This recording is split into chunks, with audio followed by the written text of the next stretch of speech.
Flat Earth Debate, Uncut and After Show. I'm your host Nathan Oakley, and if you are new to this channel, or you've not done so already, then be sure to subscribe, hit the bell notification icon and join button if you'd like to become a Nathan Oakley 1980 channel member and keep up to date with the Flat Earth Debate. If you would like to support the channel, there is a super chat that runs alongside each of these shows while they premiere, and there's also a PayPal, Patreon and crypto link in the info box below the video. Also below this video you can get £50 for swapping your UK electricity supplier to Octopus Energy, and this is of particular note if you drive an electric vehicle. Speaking of Patrons, I'm going to do a quick shout out to all of you who do support me on Patreon, so a massive shout out of thanks and appreciation to Fibre Oats, Bogey, Michael Kahn, Sarah Griffiths, Rob H, Ben White, Maximum Gravy, John Kays, Tommy Swagnuts, Patrick Gunnels, Banter, Will Brax, Mel B Styles, Troy Shuker, Bose Nail, Maris, Hairy Blade, Mobile Max 777, Neo the One, Lost Cat FE, Rob W, Open Minded, Reese Pound, Del West Watson, Muted, Maria Neelands, Unbelievable Productions, Blue Ridge Ranger, The Real Gabster, Liam Nedrick Jr., Abraham Mohammed, Adrian Quintana, Skeptic 936, Life is Short, Texas Mike, and David Wayne Foster. So another massive thank you to all of you for supporting me on Patreon. Now I'm going to hand over to whoever is in Discord and Google so you can enjoy their dulcet tones while I set up for today's live show. My wife probably knows, I don't. Knightsbridge. Okay, that's nice. Very. What did you have, Nathan? A flat white? Why did I what? Was it a flat white you had? No. That's the new one, right? Well, it's the most recent one. Starbucks had the flat white. I don't like it, though. This is irritating. Why is it... How'd you stop it saying new mentions in Discord? That's irritating. I don't want that at the top all the time. I got yelled at from QE for saying na na na na na to Bob. Okay. Why did you say na na na na to Bob? What he was saying to you, I did it within 2 minutes. See if you can. So it sounded kindergartenish to me. So I went na na na na na. QE said he had something, and I threw him off track. So no more na na na na nas. I'd just ignore him. Do whatever you want, Neil. He's not the boss of you. No, but sometimes I know if you're trying to get something. Because when I listen back, I say, I shouldn't have jumped in over there. I shouldn't have jumped in over here. So I'm going to be tempered. Well, you do what you need to do. But, you be you, Neil. Don't let it stress. By the same token, the same applies when I'm, moaning at you. It's normally to make a point. It's not actually because I want you to do anything or change anything or be any different. It's just a point in the moment. Oh, I know. Like when QE said that, I think it was 5 minutes later, somebody asked to come on. I said, no, you can't. Nah, nah, nah, nah, nah. On his show.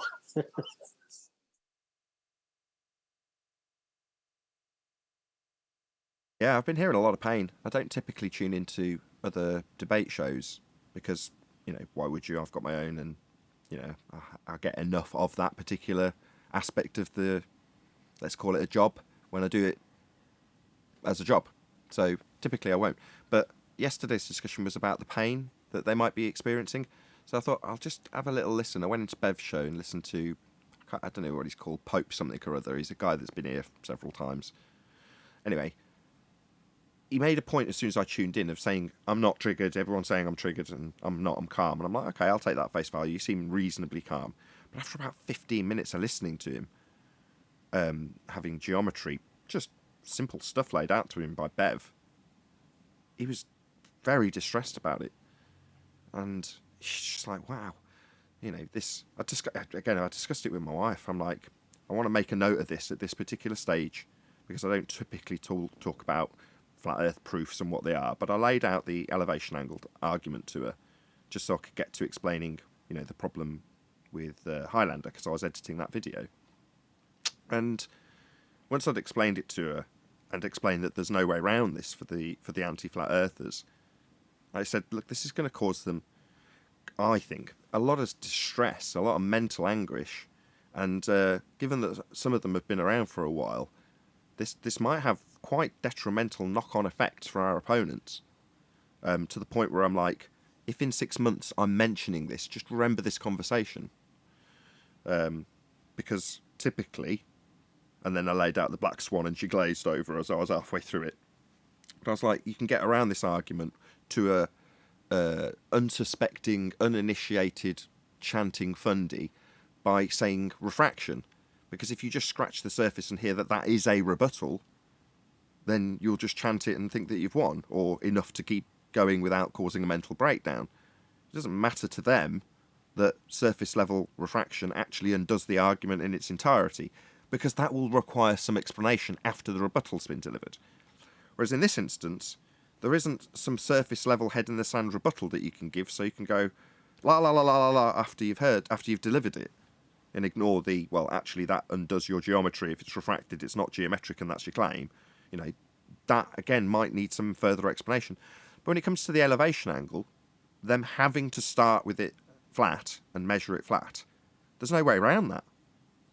And so far what we've had is to sidestep it or go or whistle past it. Here you go, here's the angle measurements we've already taken. Now tell us where my position is. Hold on. The angle measurements you've got, how'd you get them? Off a flat plane, because you can't get them any other way.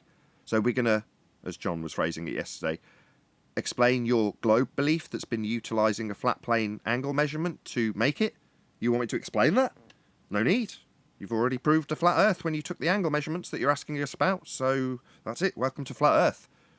But that's right at the start of this discussion. That's the first thing they do in any of these claims. Measure an angle. So, yeah. Go on.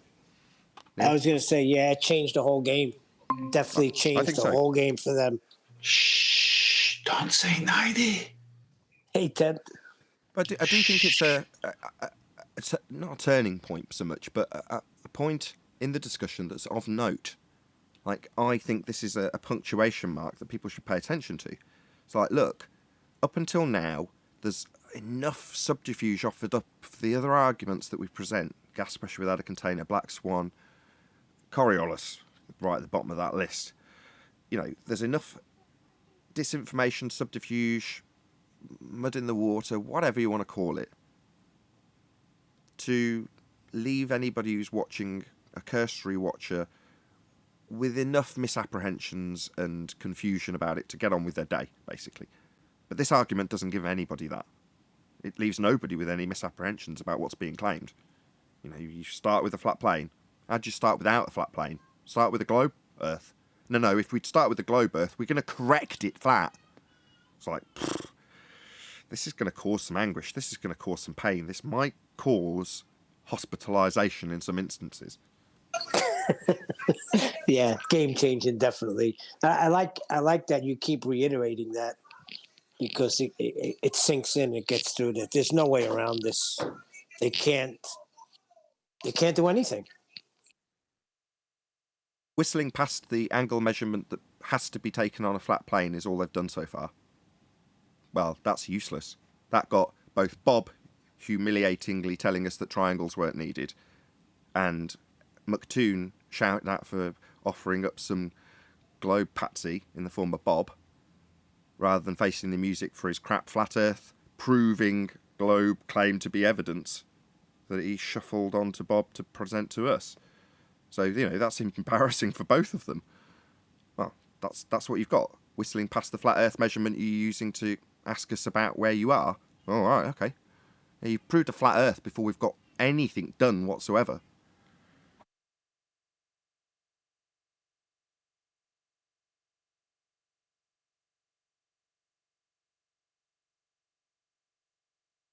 What's up, Eli?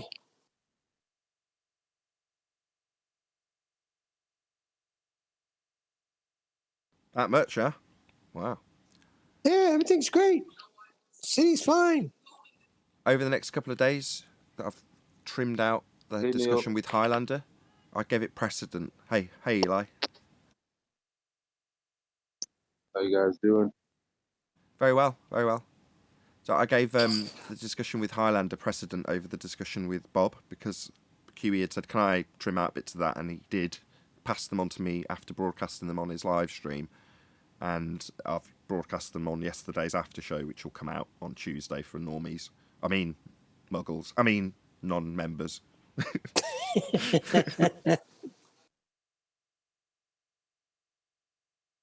Highlander's just dumb. He's just dumb, Highlander. Well, check it out. So that's the edit, because it's in a 3.5, 4 hour video. So I thought it takes precedent over Bob, because it's got Bob's face on the front of the live and after show thumbnail. QE's had it in his stream. It's going to be in a second stream, the edit that QE did. So I'm like, which one I'm going to dedicate my time to? Well, Highlander. Plus, I've done plenty of videos on Bob in the past for various other things, not in, too distant past. So my precedent was like, the argument got to the Fundy not being able to get around this elevation angle off a flat plane for Al-Biruni, got repeated 30 times to him. I like take out the chunkiest, juiciest bit and hack it down to a 20-minute video, which is what I've done. But that'll come out over the weekend. Just check it out if you see it. It's called Earth Must, in capitals, be measured flat, in capitals. There you go. Check it out.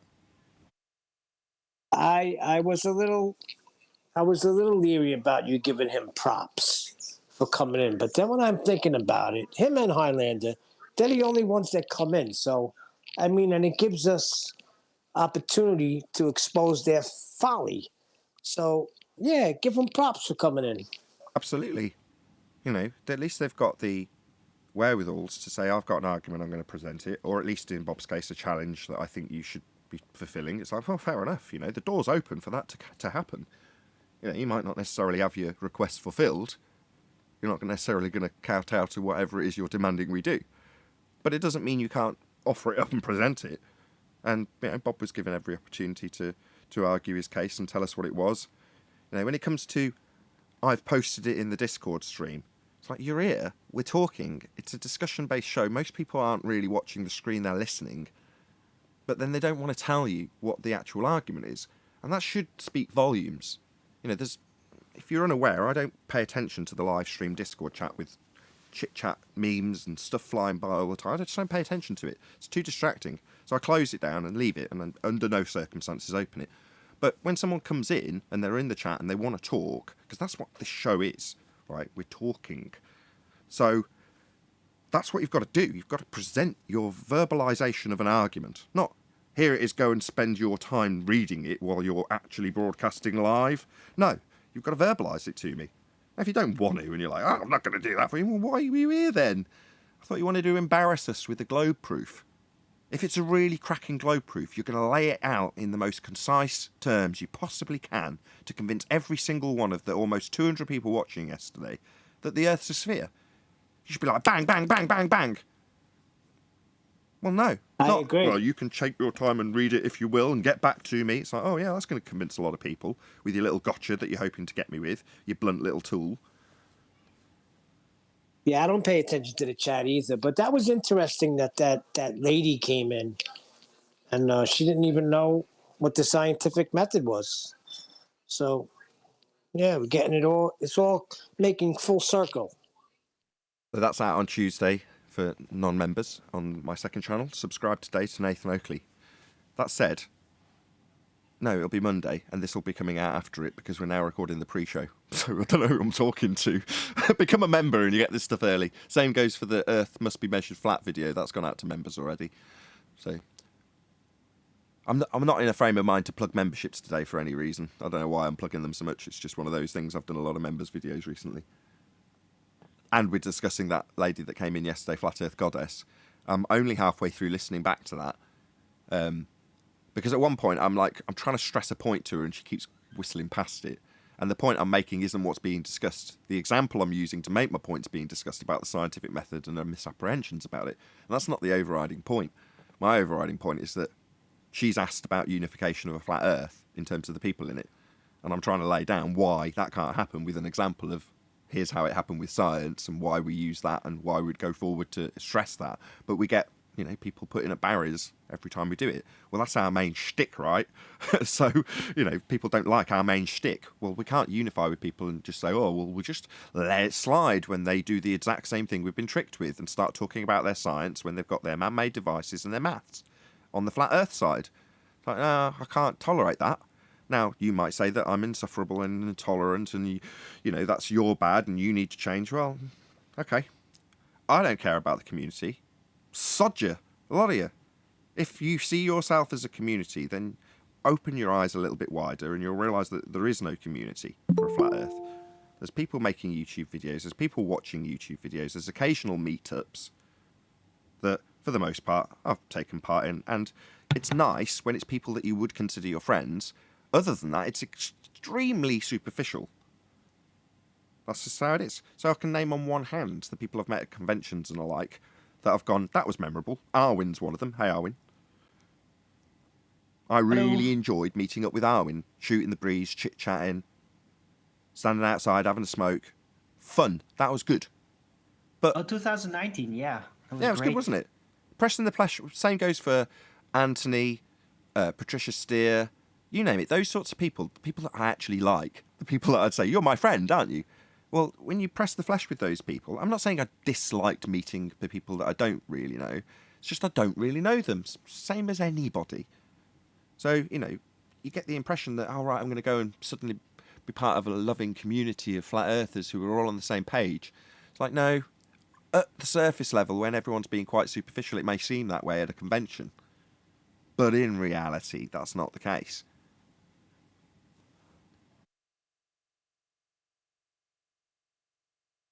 When Paula came in, did she kind of rebuke you, Nathan? Yeah, I felt like I was being told off by my mom.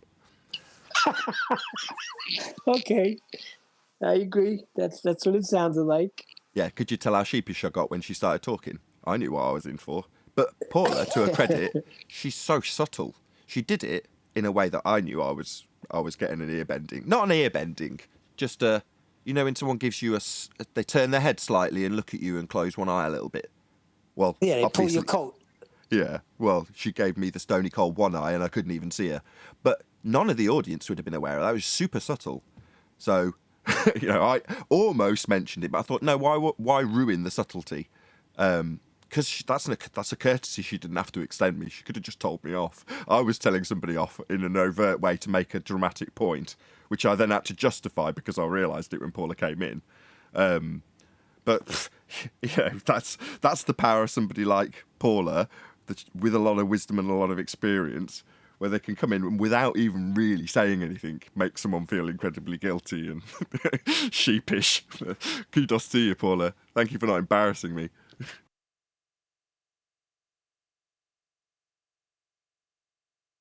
Which she could have done also, and I wouldn't have had any cause whatsoever to moan about it. But she didn't, so, oh, yeah, Paula's ace. I love Paula, she's fantastic.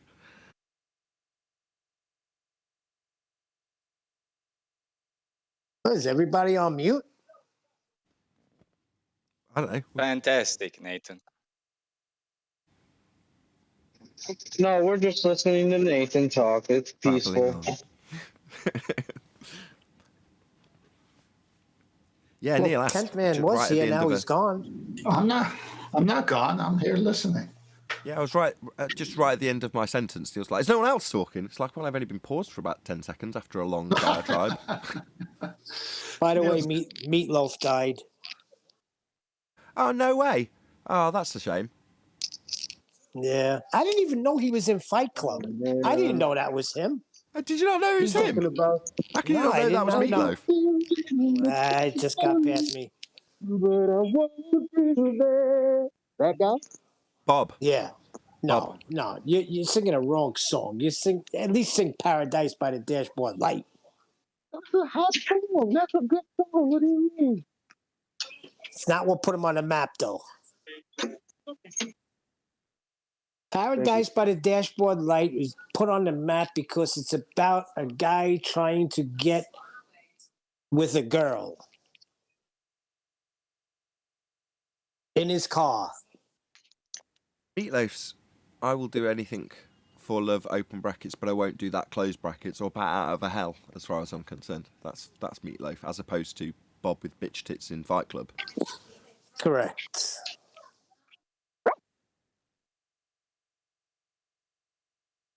But not a bad actor, to be fair to him. I thought that was pretty good. Do you know he was in over 65 movies? Yeah, I did. That's a lot. Considering it's meatloaf, that's a rare find, Neil. I like my meatloaf with a little bit of the red sauce on top. That's not something we have here. I've never eaten meatloaf in my life. I don't even know what it is, really. What? Meatloaf is good. Nathan, are you a vegetarian No. but not vegan? No. I think Nathan it's has to come to good enough America to be for the vegetarian. It's just not a thing we have in here, over here in England. You don't have what in England? Meatloaf. But I won't do that.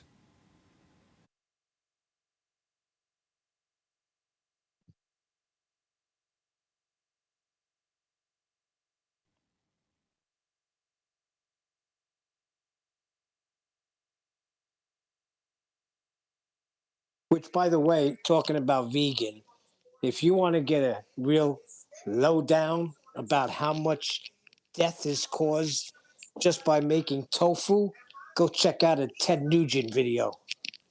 Why? He breaks it down. He breaks down just how much death is being caused just to make vegan dishes like tofu. No, that's not what I mean. I mean, why would I be interested? No, I'm saying if anybody's claiming vegan, we're all supposed to be vegan and we're not supposed to eat meat. And the poor animal, well, take a look at how they freaking make tofu. Well, those poor carrots. Poor carrots ripped out of the ground. Well, God created seed-bearing fruit for man to eat, right? So tofu. Yeah, that was Forget before. about tofu. Just eat fruit, man. No, eat meat. I'm a meat eater. I'm a carnivore. Omnivore. Omnivore. Hey, speaking of the source No, text I'm a carnivore. from where a claim, speaking of a source text from where a claim that specific seed-bearing fruits were given to man to eat, in that same source text, God himself gives meat to be eaten to humans, and then the apostles in the New Testament say that those who forbid to eat meat are actually preaching doctrines of demons. So it's very interesting. That's We actually correct. look at the whole Bible. So That's correct. So you're saying vegans are kind of the devil? If No, they those that preach push that it. this is moral, if they preach that it's moral and you're forbidden to eat meat, okay, then the Bible would classify that person as preaching a doctrine of demons. Gotcha. I don't think I've ever come across a vegan that makes those demands. I'm sure they're out there. Extremist vegans. Where does it say that? Do you have the verse that claims that? Oh gosh, Nathan, how could you come across a vegan when it requires a meetup?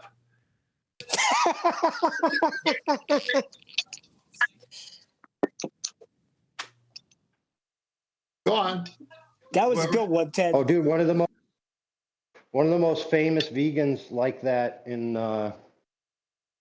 let's see, Nathan Thompson. He was doing the runs through all the servers and even doing some That's YouTube correct. videos telling people that they're wrong to eat meat. That's right. So And then Paula had a debate with him and somebody else. I remember Nathan hosted it, and she held her own. Yeah, she did. Of course, it's Paula. okay, And so then I'll at quote you some the point, scripture off I the was top of my like, head. Said in the last days, people will give heed to seducing spirits and practicing doctrines of demons, forbidding to marry and forbidding to eat meat. Forbidding to marry? Yep. What's that all about? Yeah, very interesting, huh? Very 1984. Well, guess what? We already have a world religion that forbids certain members to get married specifically. Really? That's First Catholic Timothy Church. 4. That's First Timothy 4. What are you talking Verses about? 3 Like through 8. high caste and low caste? What do you mean? Thank you, Neil. It's not really stated in the Bible, like whether it's meaning its classifications are forbidden to marry. It just is a general statement that they will preach forbidding to marry. Whatever, however you take that is then up to you.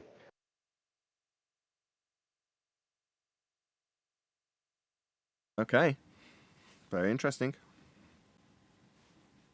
Basically, from what my understanding is that what God calls good, they're saying don't do. And therefore you have these verses saying anything against what God says is coming from like a demonic source, because if God says it's good, why should not a person do it? Yeah, I'm sure you guys are aware that there are factions within modern political movements that push for the abolition of marriage altogether, because marriage as a traditional institution is exclusive because it only focuses on a man and a woman, like the scripture says. And so they want, men and men to be able to get married, women and women, older men and younger children, even horses and girls, toasters and dudes. So it's like if we just get rid of marriage altogether and people just do whatever they want, then nobody can feel like a second-class citizen to other classes of marriage. So there are groups that are pushing for the abolition of marriage completely.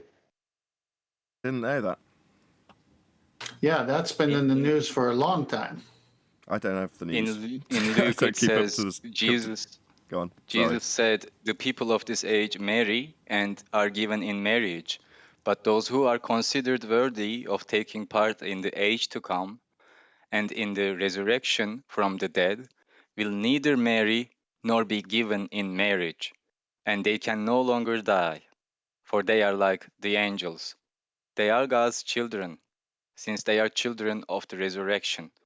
But in the account of the burning bush, even Moses showed that the dead rise, for he calls the Lord the God of Abraham, and the God of Isaac, and the God of Jacob. He is not the God of the dead, but of the living, for to him all are alive.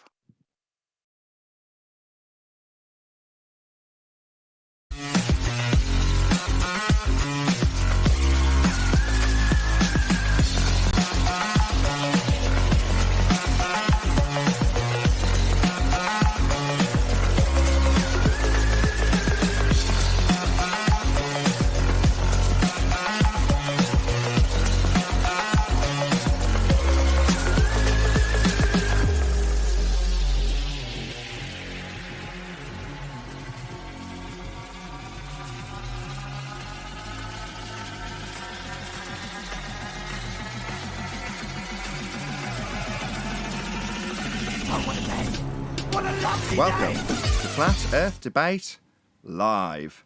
I'm your host Nathan Oakley, and if you are new to this channel, or you've not done so already, then be sure to subscribe, hit the bell notification icon and join button if you'd like to become a Nathan Oakley 1980 channel member and keep up to date with the Flat Earth Debate. If you would like to support the channel, there is a super chat that runs alongside each of these shows while they are live, and there's also a PayPal, Patreon and crypto link in the info box below the video. Also below this video, you can get £50 for swapping your UK electricity supplier to Octopus Energy, and this is of particular note if you drive an electric vehicle. Most importantly, if you'd like to join the discussion, simply mute the page you are currently watching, then click the link in the info box below this video to join the panel and express your views on the nature of Earth. If you do join, please don't swear. If you do, you'll be ejected, and if you are, please don't try to rejoin the stream using sock accounts. You'll be warmly welcome back on the next stream. Please also share the show on social media. Sharing the show obviously increases the live audience, but this in turn increases the chances of a more diverse panel, so please share the show on Facebook and Twitter. Now we are joined by 10th Man, Arwin, Righteous Force, Neil, Eli, and a whole bunch of people in Discord. So welcome, one and all. Greetings. Hello. Good afternoon. Hello. How are you, Neil the Carnivore? I'm very well. Good to have you all. Any evidence that you can acquire an elevation angle from a curved adjacent?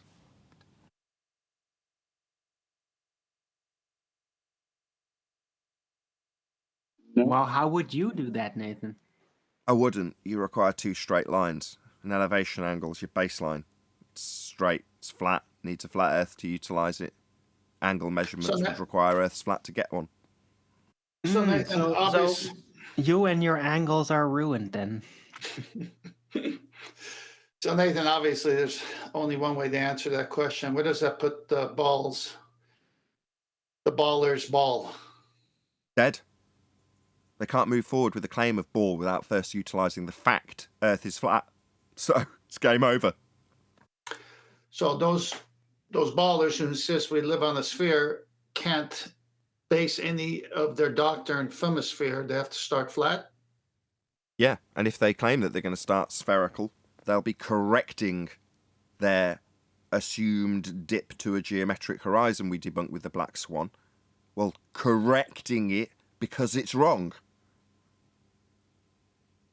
They'll make it flat. Is that why they don't like the word triangle and 90? Yeah, you'll have to reach the point in the argument where you'll literally deny that a triangle is required when doing triangulation. And what does 90 say to them? It's a perpendicular of two straight lines. Yeah, you don't have that on a sphere.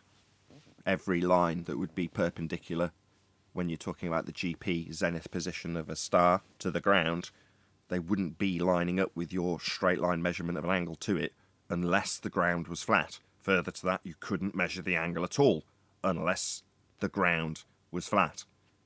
So it all has to be parallel. And if you've got a dip with the sphere-Earth assumption below the parallel line that the Earth actually has, then you're going to be correcting that and making it flat first. So then What about the claim that they only need a vertical, that they can get the off angle from a vertical at their position? What about How do you that establish, claim? zenith? How do you establish a zenith? You're going to need a flat plane for that. just a horizontal? Right, a right angle to horizontal. Yep. Right, so you're going to need a horizontal to establish your zenith. So first comes the horizontal plane, then comes your zenith. Now, if you want to measure the angle in the star from the zenith, which is also done, then you still have to minus it from 90 to get it onto the ground. Yeah. That's why dip correction is not needed with a bubble sextant or an artificial horizon, because what does a bubble tell you? Whether it's level or not, whether or not it's flat. Yeah. So when you hold a bubble sextant and the bubble is in the center, that means you got true horizontal, which gives you true vertical. There's your right angle. So you're going to need a flat plane for that. Any evidence of a physical geometric sphere edge horizon formerly known as the curve of the Earth?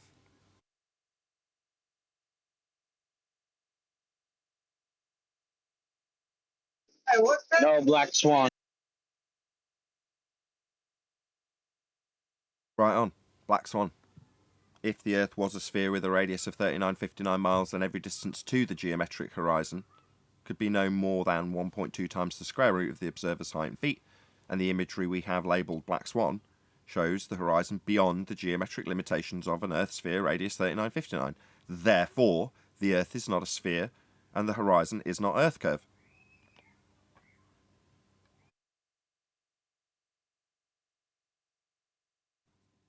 Any evidence of axial rotation of the Earth-based variety?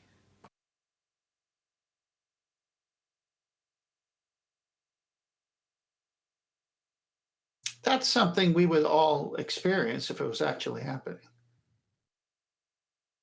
Tim Osman in my chat today at the Early Bird Show was saying again how Bob's gyroscope proved the Earth was spinning. So the globe claims we have 15 degrees an hour drift. That's Earth turning underneath an inertial reference frame observed from the non-inertial turning Earth as drift. That's things drifting away, seeming to because you're turning underneath. So that's an apparent effect, something you would see happening, and we don't. Nothing's drifting away. And when we put this to them, they'll give us videos like the one on screen now and say, look, the guy's not drifting. It's like, this is an example of a man not drifting given to me by Simon Dan with the strapline, you and your reference frames are ruined. Because the globe claims there's two of them and we will see drift at 15 degrees an hour. When we point out as Flat Earth that there is no drift visible, we're told, with examples like this, we wouldn't expect to see any of the globe's claim of drift.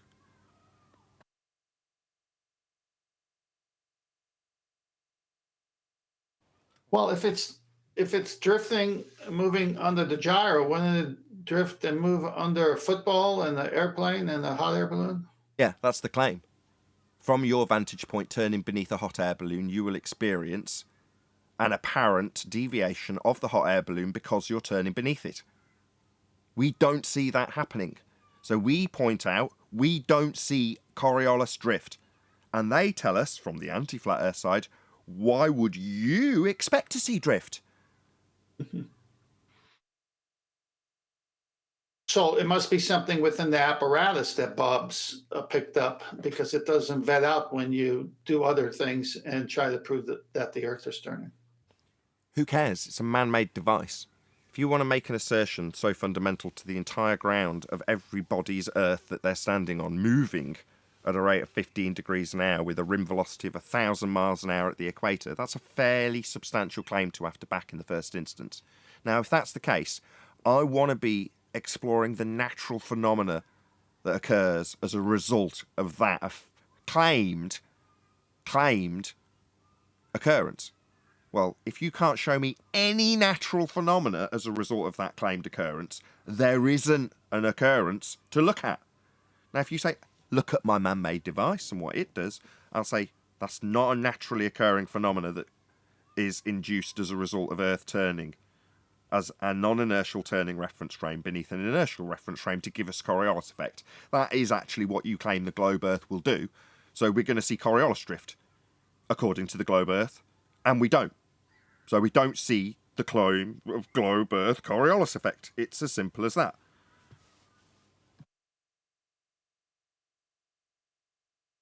Right, and actually, a focal pendulum in the southern hemisphere still moves in a clockwise rotation as well, when it should be counterclockwise due to being in the opposite hemisphere. Should it? When we beg the question that we're on a spherical surface with the word hemisphere, we should assume that it will do a particular thing. It's just a pendulum. Right, it is just a pendulum, but if the Earth was a globe, spinning from west to east, being in the northern, the way that it's oriented, it would in the northern hemisphere it would spin clockwise, and then in the southern hemisphere, because it's in the opposite direction, it would spin clockwise. But they both spin, or counterclockwise, but they both spin clockwise. Relative. Sounds like Globiolis effect. It's relative. Okay, let's just try and break this down, because as much as you can try and pick apart their man-made device parlor trick that they're utilising to make the claim Earth is a non-inertial turning reference frame turning beneath an inertial reference frame to cause the drift that we can see apparent in the pendulum in this example. So, they're claiming as the pendulum swings, it knocks over the dominoes because Earth is turning beneath the pendulum. It swings back and forth only, and knocks over the dominoes because the ground is moving. So, the claim from the pendulum is the ground moves beneath the pendulum because it's a separate reference frame. If the ground moves under the pendulum, as they claim it does, then the ground moves under a hot air balloon, because it would also be in the inertial reference frame. It's left the ground. Does that drift? No, it does not.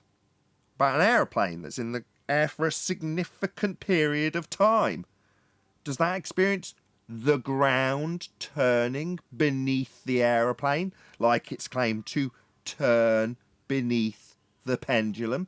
No, it does not. So what are we left with? Just the parlour trick assertion that the Earth turns beneath the pendulum, but it doesn't turn beneath anything else. Now, when Neil deGrasse Tyson says, oh yeah, it does, it turns beneath the football, it curved through the goal because the ground turned beneath the football, causing an apparent drift and causing it to go through the goal.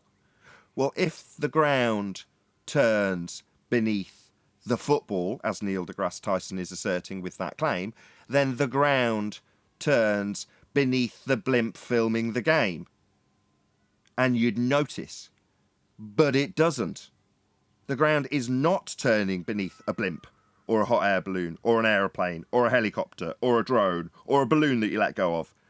Earth's not turning beneath anything. It only turns beneath their claimed parlour trick example, or Neil deGrasse football example.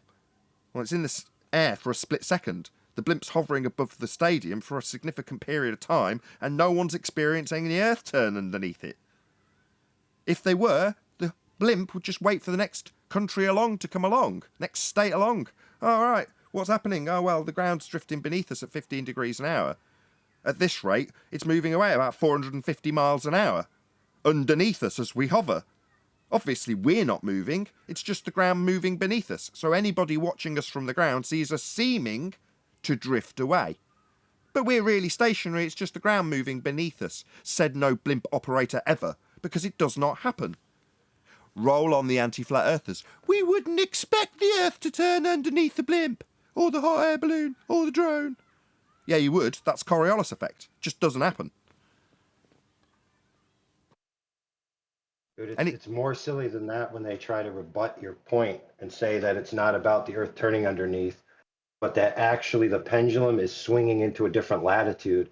And since latitudes are different concentric ring sizes, they now have a different rim velocity.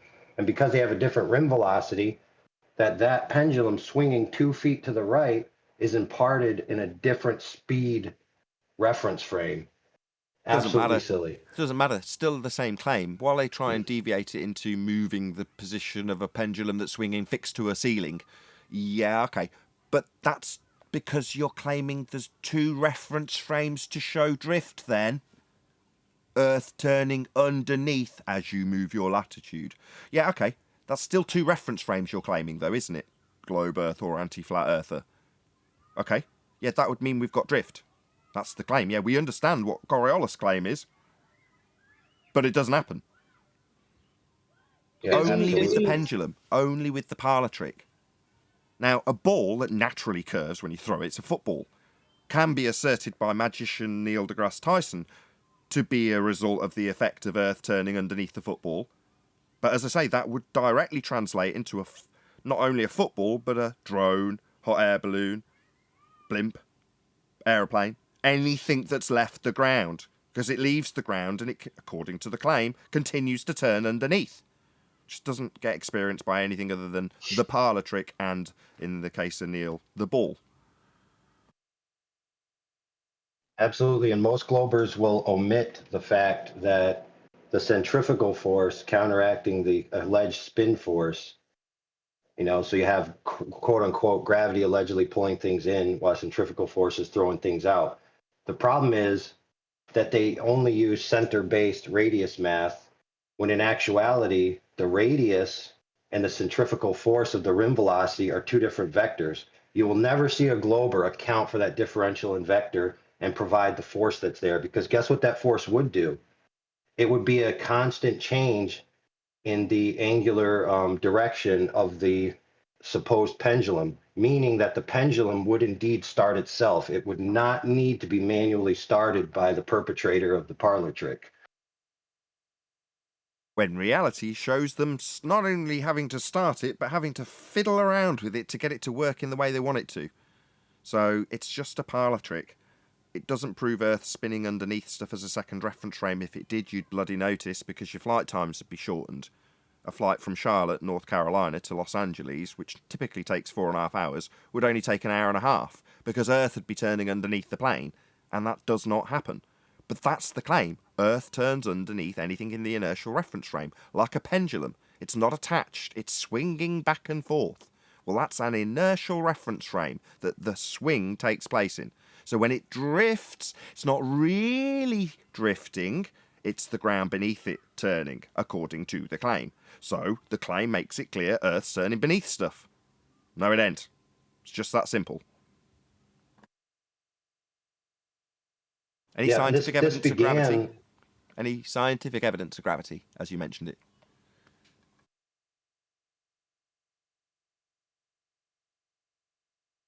There's no phenomenon.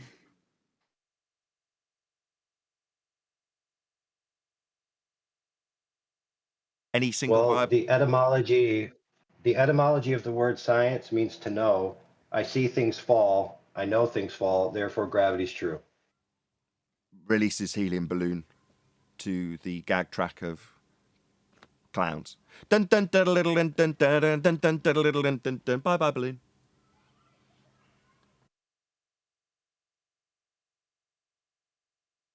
Any single Gases don't count. What don't count? Gases don't count. No, they don't. They're inanimate. Why would they be counting anything? Well, that's what they would say. Like, we're not talking about gases. We're talking about objects, things with weight. They all go down. Nothing else goes up. Things with weight? What about gases? That's what I said. They exclude gases. They said gases don't count. We're talking about inanimate objects, like a hammer or a rock. Gas consists of stuff. It's matter. So just because they've got an arbitrarily assigned downward vector to their weight means that they can't ascribe their arbitrarily ascribed downward vector to gas. That's all it means. Doesn't mean that gas isn't stuff. It is. What they actually mean to say is it only applies to things heavier than the medium. Yeah, if the medium happens to be gas. Yeah, but even if you take it in there, because if you have an empty chamber, a vacuum, and you introduce a gas to it, some of them will actually assert that the gas will go down, go boom boom in the chamber, form a puddle. Even though gas behaviour is that it expands in all directions, all vectors, to fill the availability of volume that it has to fill. Ergo, if the sky was a vacuum, then the gas we breathe would fill that space, as it expands in all directions to fill whatever volume it's got, and the sky vacuum space is claimed to be a volume that the gas could fill. So we'd all be dead. Any evidence that you can have the gas pressure, which we are all breathing, without the necessary antecedent of a container to press upon?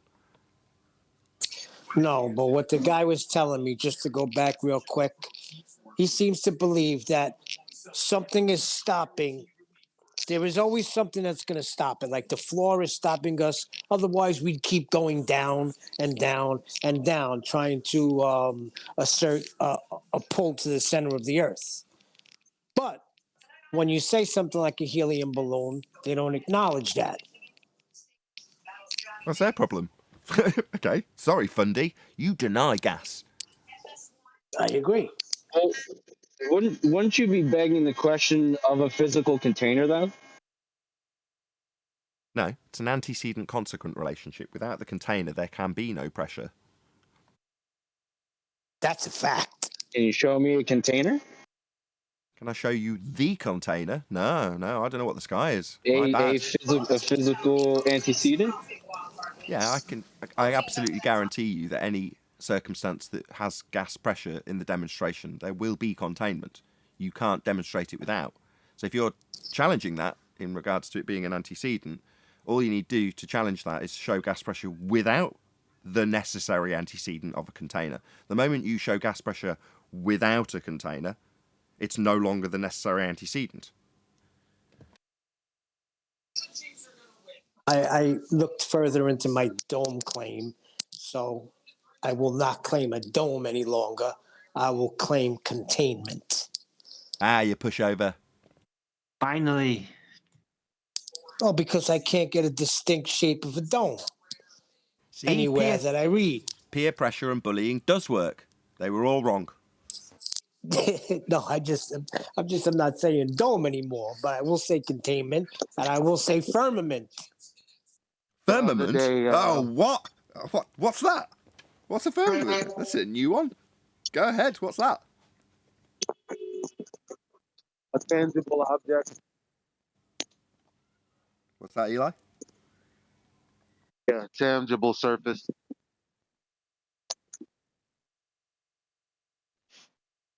A thing.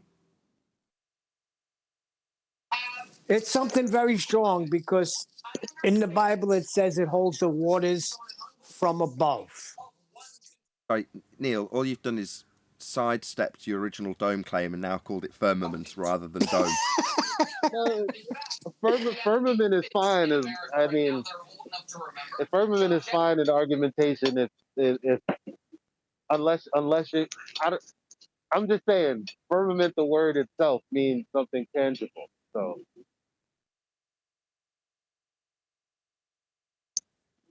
well, I know we were talking about if it's tangible, it means you can touch it. I mean, I don't know. Forget it. Yeah, but then I'd be contradicting myself because I always say if you can't validate it, you can't claim it. So I can't validate it because I can't touch it. Can you mute Eli? While you're not talking, we can't hear Neil.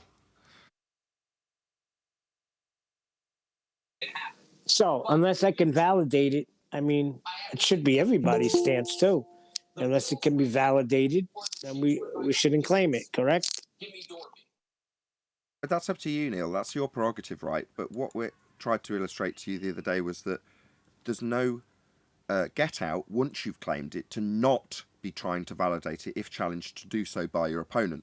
And that is where the focus will go immediately, rather than the fact that you can't have gas pressure without a container and the sky is claimed to be an empty space available for the gas we breathe to fill.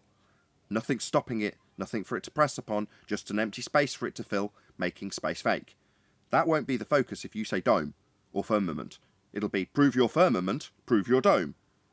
And there's no reason why you shouldn't be doing that if you've claimed it. Up to you if you want to. It's up to you. That's your prerogative.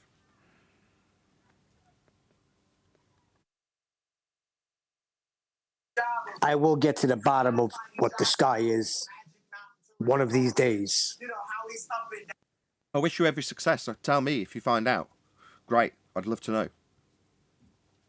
It works better when you get to the top of it. He said I'll get to the bottom of what the sky is. Very good. I didn't want to say it. Hey, Brian. Hey, Nathan. Hey, everyone. I have something to present in a few minutes, Nathan. Okay, let's rattle our way through the rest of the housekeeping. Any evidence of a self-perpetuating molten iron core at the centre of a presupposed spherical Earth? No. Where to start? At the centre. You'll need R for that, though. Even they say that's assumed. Everything about their model is assumed. They assume on the sphere. They assume the measurements are coming from the center. They assume the distant lights are so far away to infinity that they come in parallel. None of this is true. It's all assumption. The whole globe model is built on assumption. No, Bev, try thinking. Shout out to him. Calls it being model afflicted, or seriously model afflicted. I like the paper mache.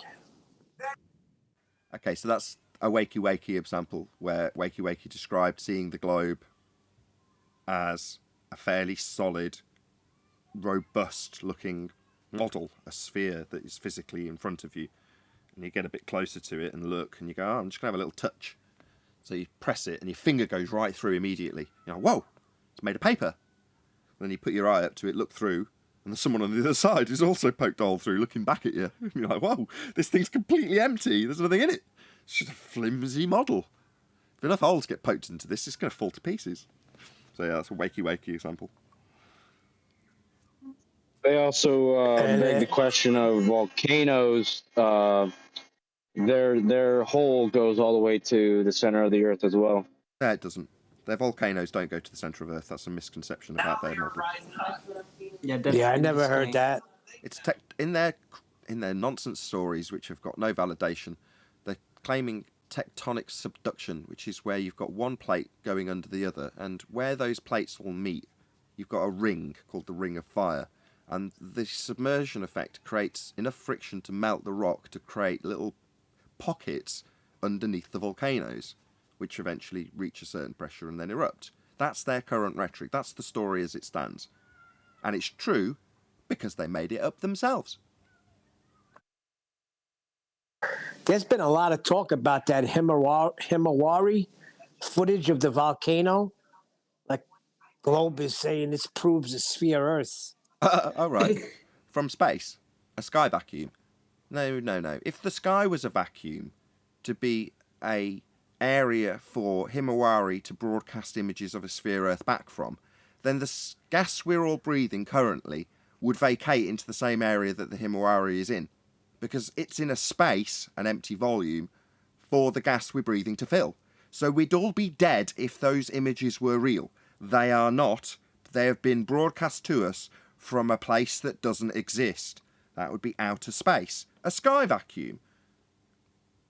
Really? And I thought that they'll the footage come back. was more close to actually being like a sat-the-loon camera footage.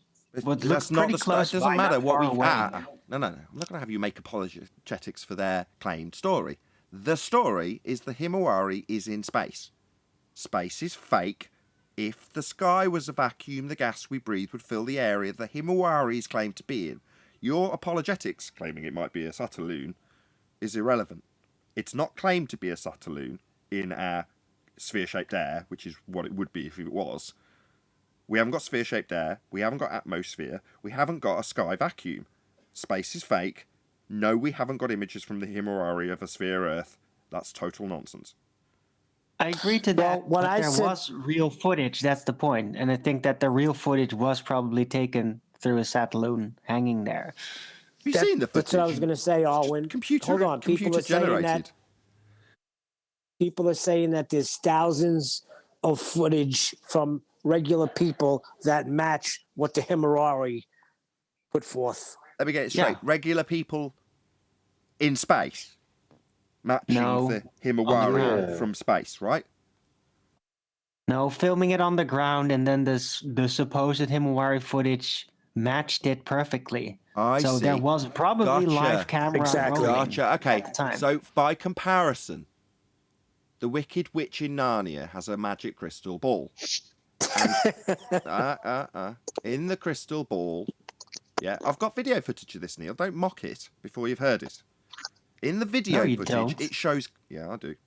Call me a liar. How dare you? You're This is lying. all true because I'm making it up myself as I go along. Excuse me. So, while she sat in front of the crystal ball, she's filmed from several angles, nothing up her sleeves, and she films the Himawari going off in real time. Who's doing that? Eli. Sorry. So she's being filmed with her real-time crystal ball footage from Narnia of the Himawari, and it matched perfectly. Not only perfectly, better than the Himawari matched. Ergo, Narnia is real. So the U-2 spy plane that took pictures from very, very high altitude, that's not being used for these images Doesn't anymore? matter. You're missing the point. Also, You're missing the point.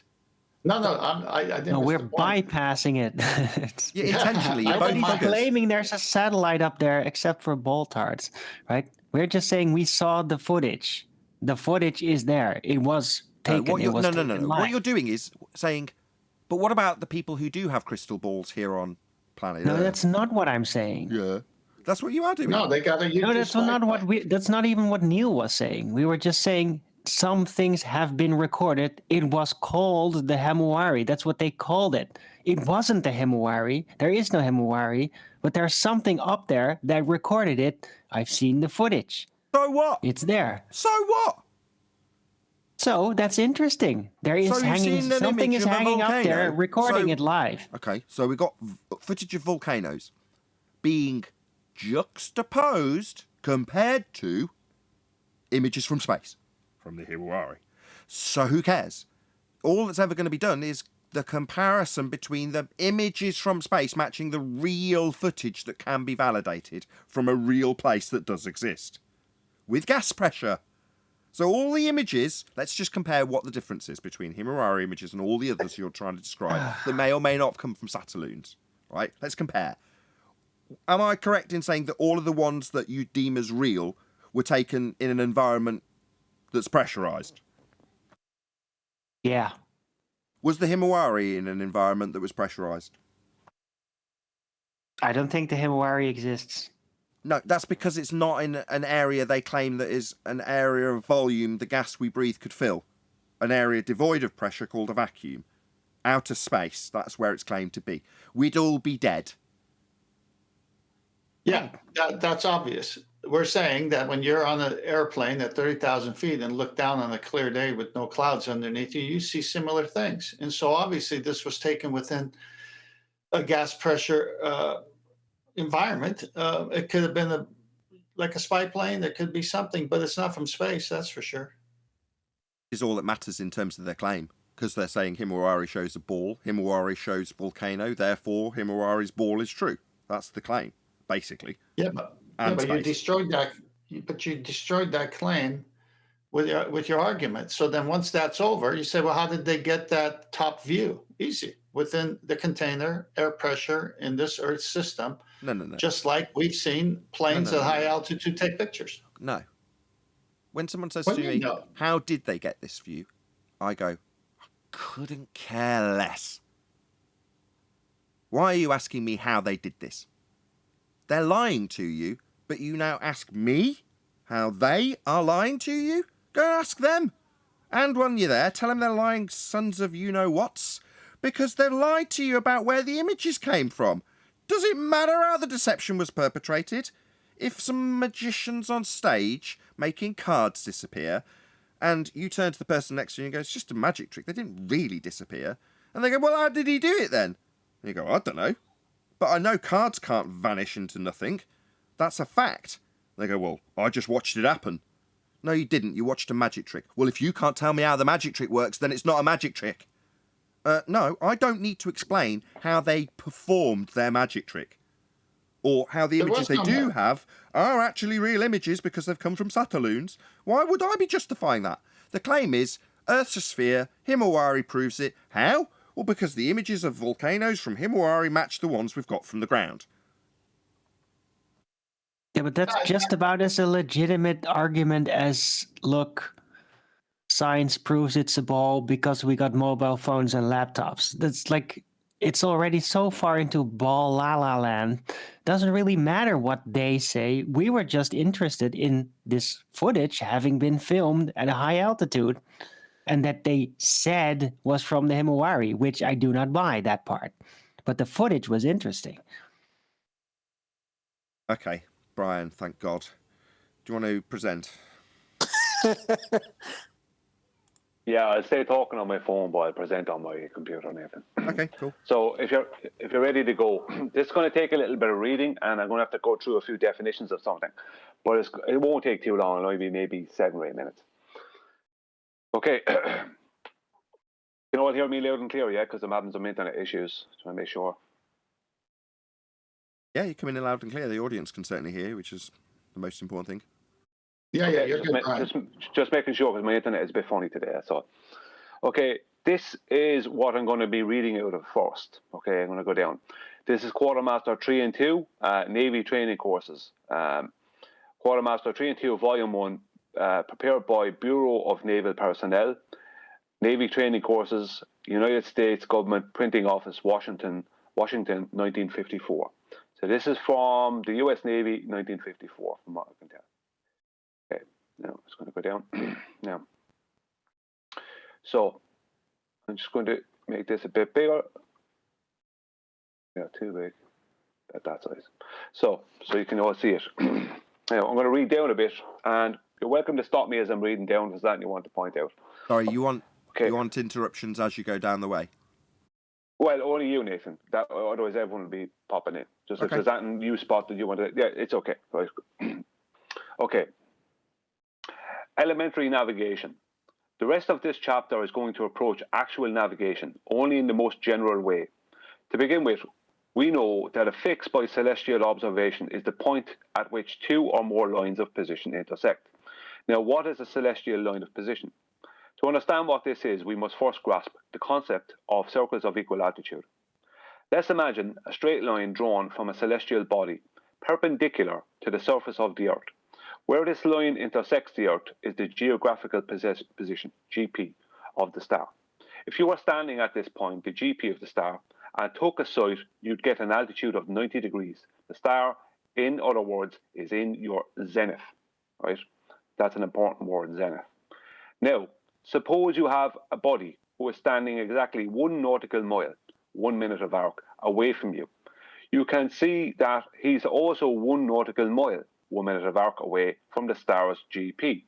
Further, his zenith is 1 minute of arc away from the star's position on the celestial sphere. The difference between the zenith of the GP of a body and the zenith of an observer is called the zenith distance. Now, I'm going to read that again.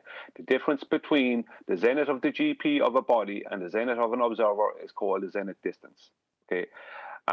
One other thing I want to point out before we go further: the 1 minute of arc, right?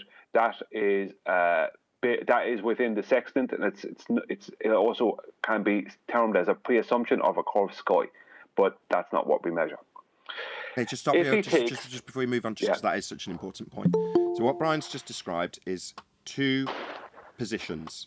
One is a star and the other is you.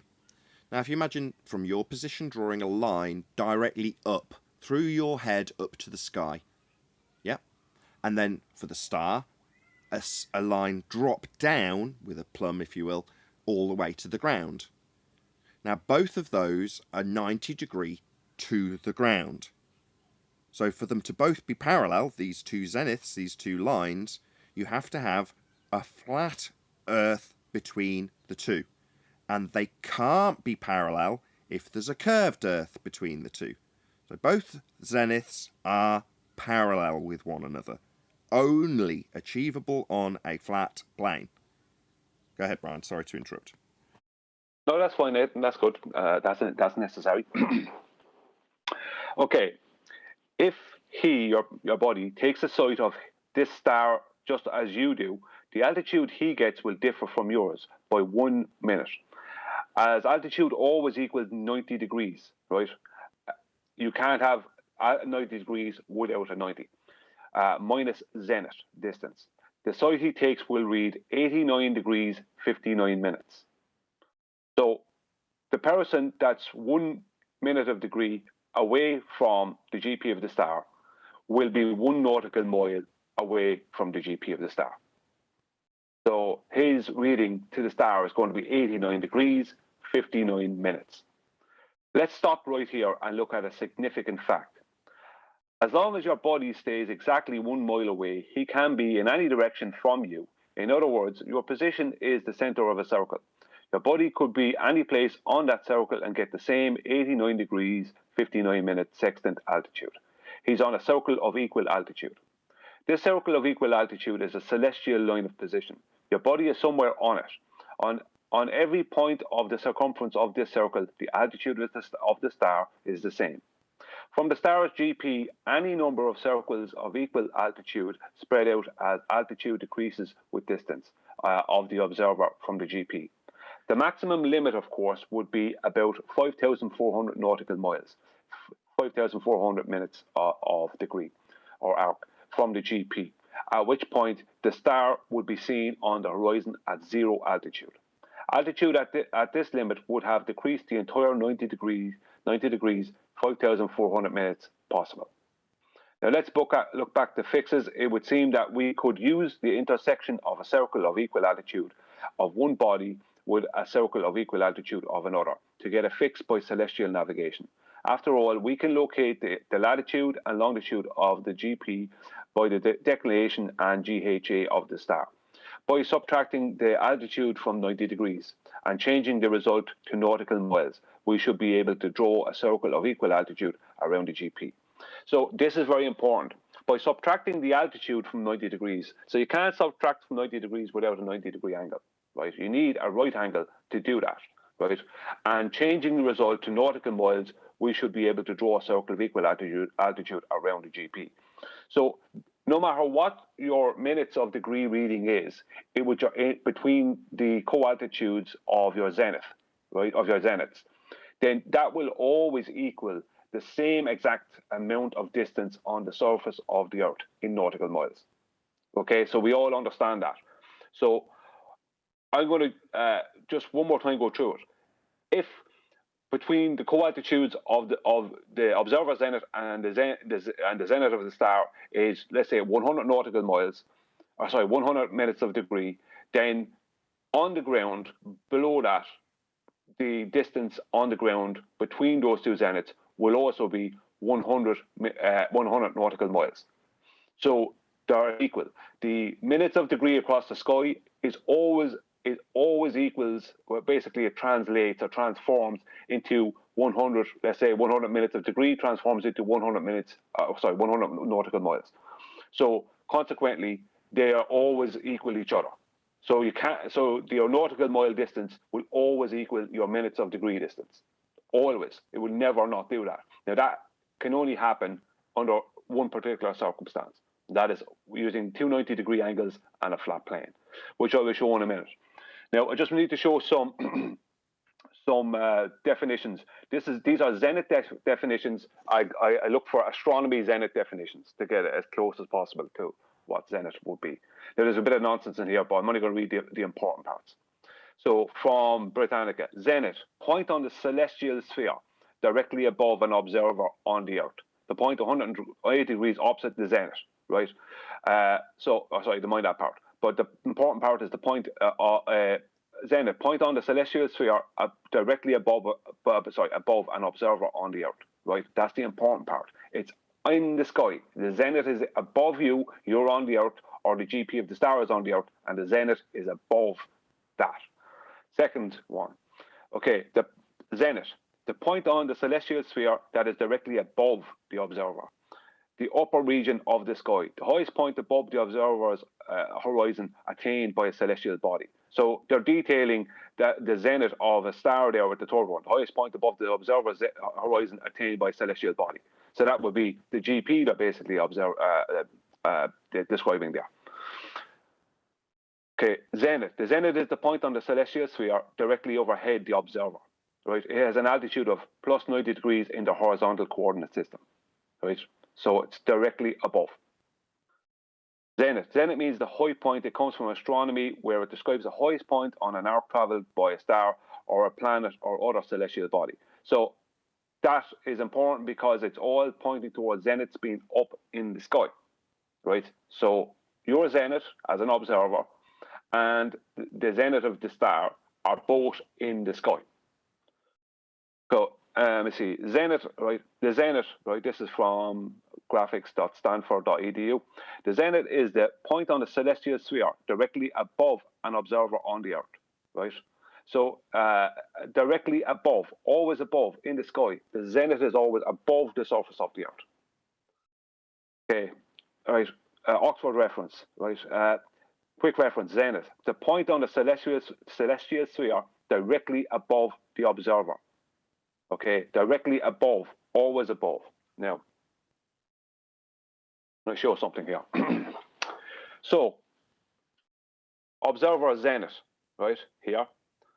Zenith of star over here. Observer standing here. GP of star over here. Just annotate this. All right. Take this line. Straighten it out.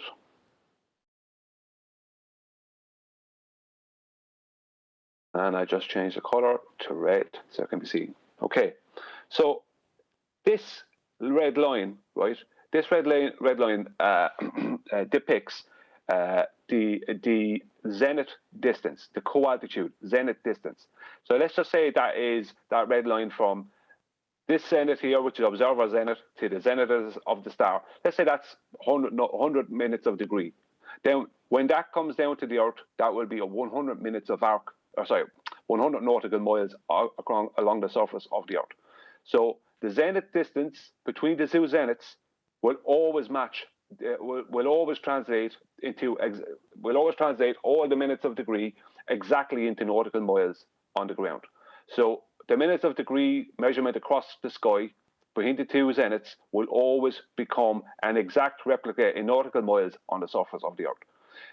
And the reason for that is because you have to use 90-degree angles, and you have to use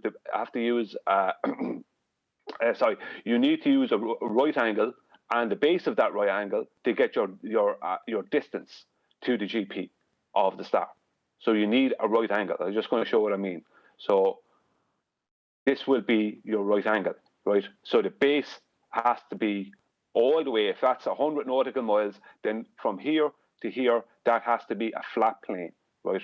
That's how you can't achieve it any other way. For this to be, for this angle here to be 100 minutes of degree, then this means that this baseline, it has to be flat for it to be 100 nautical miles. 100 is 1 degree for every 69 miles, right? I just thrown out 100 just 100 minutes of degree. It doesn't matter, just an average, just any distance or any amount of minutes. Could be 4 minutes of degree. I don't care. Okay, so just to clear that up, I just want to clear that up, just so I don't want people saying he doesn't understand that 1 degree gives him 69 miles. Well, no, he does. He's just saying let's just have it 1-to-1 for the ease of the description. If it's 1 degree for 1 mile, then 1 degree in the sky, as you measure it as an angle through the sextant to the star, that's 1 degree off your zenith, well, that will translate down onto the ground in reality as 69 miles, but in this example as 1 mile, just to keep the maths easy, right? Yeah, well, I would say, I'm not using degrees on purpose. I'm using minutes of degree, because it's the minutes of degree that, for anyone that has anything to say, it's the minutes of degree that translates and transforms into nautical miles. So if this red line represents 100 minutes of degree, then that means that below it will represent on the ground 100 nautical miles. The only way that can work is with a box type system, with 2 90-degree angles. So you're talking 4 90-degree angles basically, because this is a 90-degree angle here at the observer. There's another 90-degree angle at the GP of the star. You basically have another 90-degree angle at the zenith of the star and another one at the observer zenith. So you have 4 90-degree angles working basically for this to happen. So the whole point is that this requires. I just want to reiterate that point, because I've sort of undermined you a little bit just by nitpicking. So Brian's point isn't necessarily about the translation of the numbers onto the ground. It's irrelevant. It's just saying you've got to have parallels, you've got to have flat Earth, you've got to have 90 degrees. All of these things to give you a triangle are necessitated by a flat plane, rather than any of the numbers which aren't that relevant. Go ahead. Sorry. No worries. Now I'm going to show something else. Now that and zeniths are always above. Always above. Your zeniths are always above. As I showed earlier, every single definition for a zenith is always above. Okay, it's always in the sky. That's where the zenith exists. Now, this will be zeniths on a curved surface.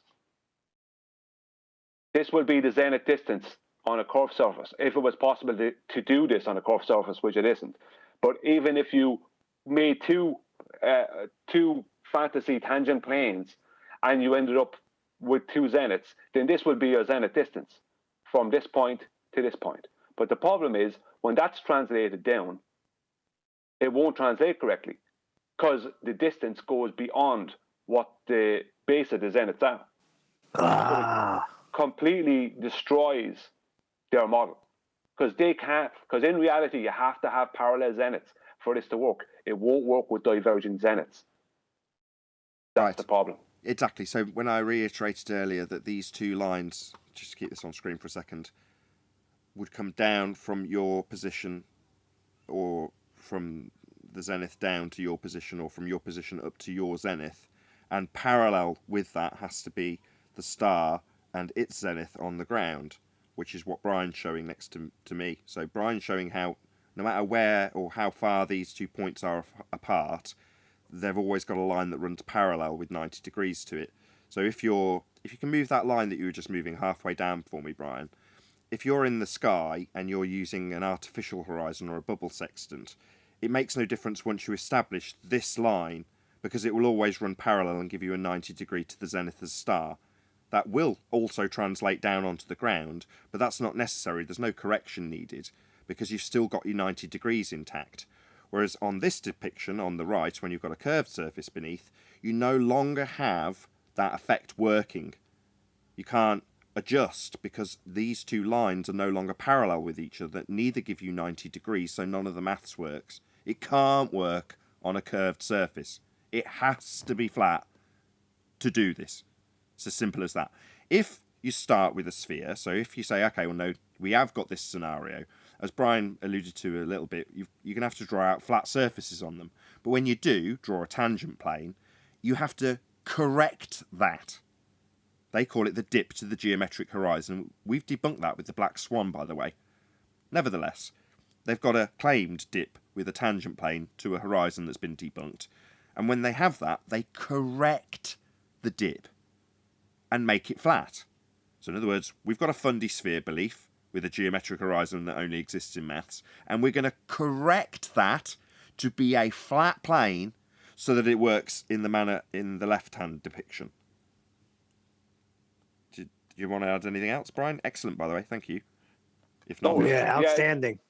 Thank you. No, this is just the reason I'm focusing on the word zenith so much is because I'm not going to go into the details now, but there's a globe kind of they try to have a get out of this, but it means to deny what a zenith is. It's a complete it's only a mathematical nonsense. But in reality, they in their model they always have diverging zeniths. You can't not have diverging zeniths on a curved surface. So consequently, this cannot work, and this does work all the time, but it can't work on a curved surface. It requires a flat, plane, 90-degree angles. In you can't make this work on a curved surface. In the pre-show, we were talking about the pain that this will cause. Now, in this example, we're talking about the correction, the dip correction, that if you've got a sphere belief before you doing this, this requires a flat plane. So you're going to have to correct your sphere error and make it flat.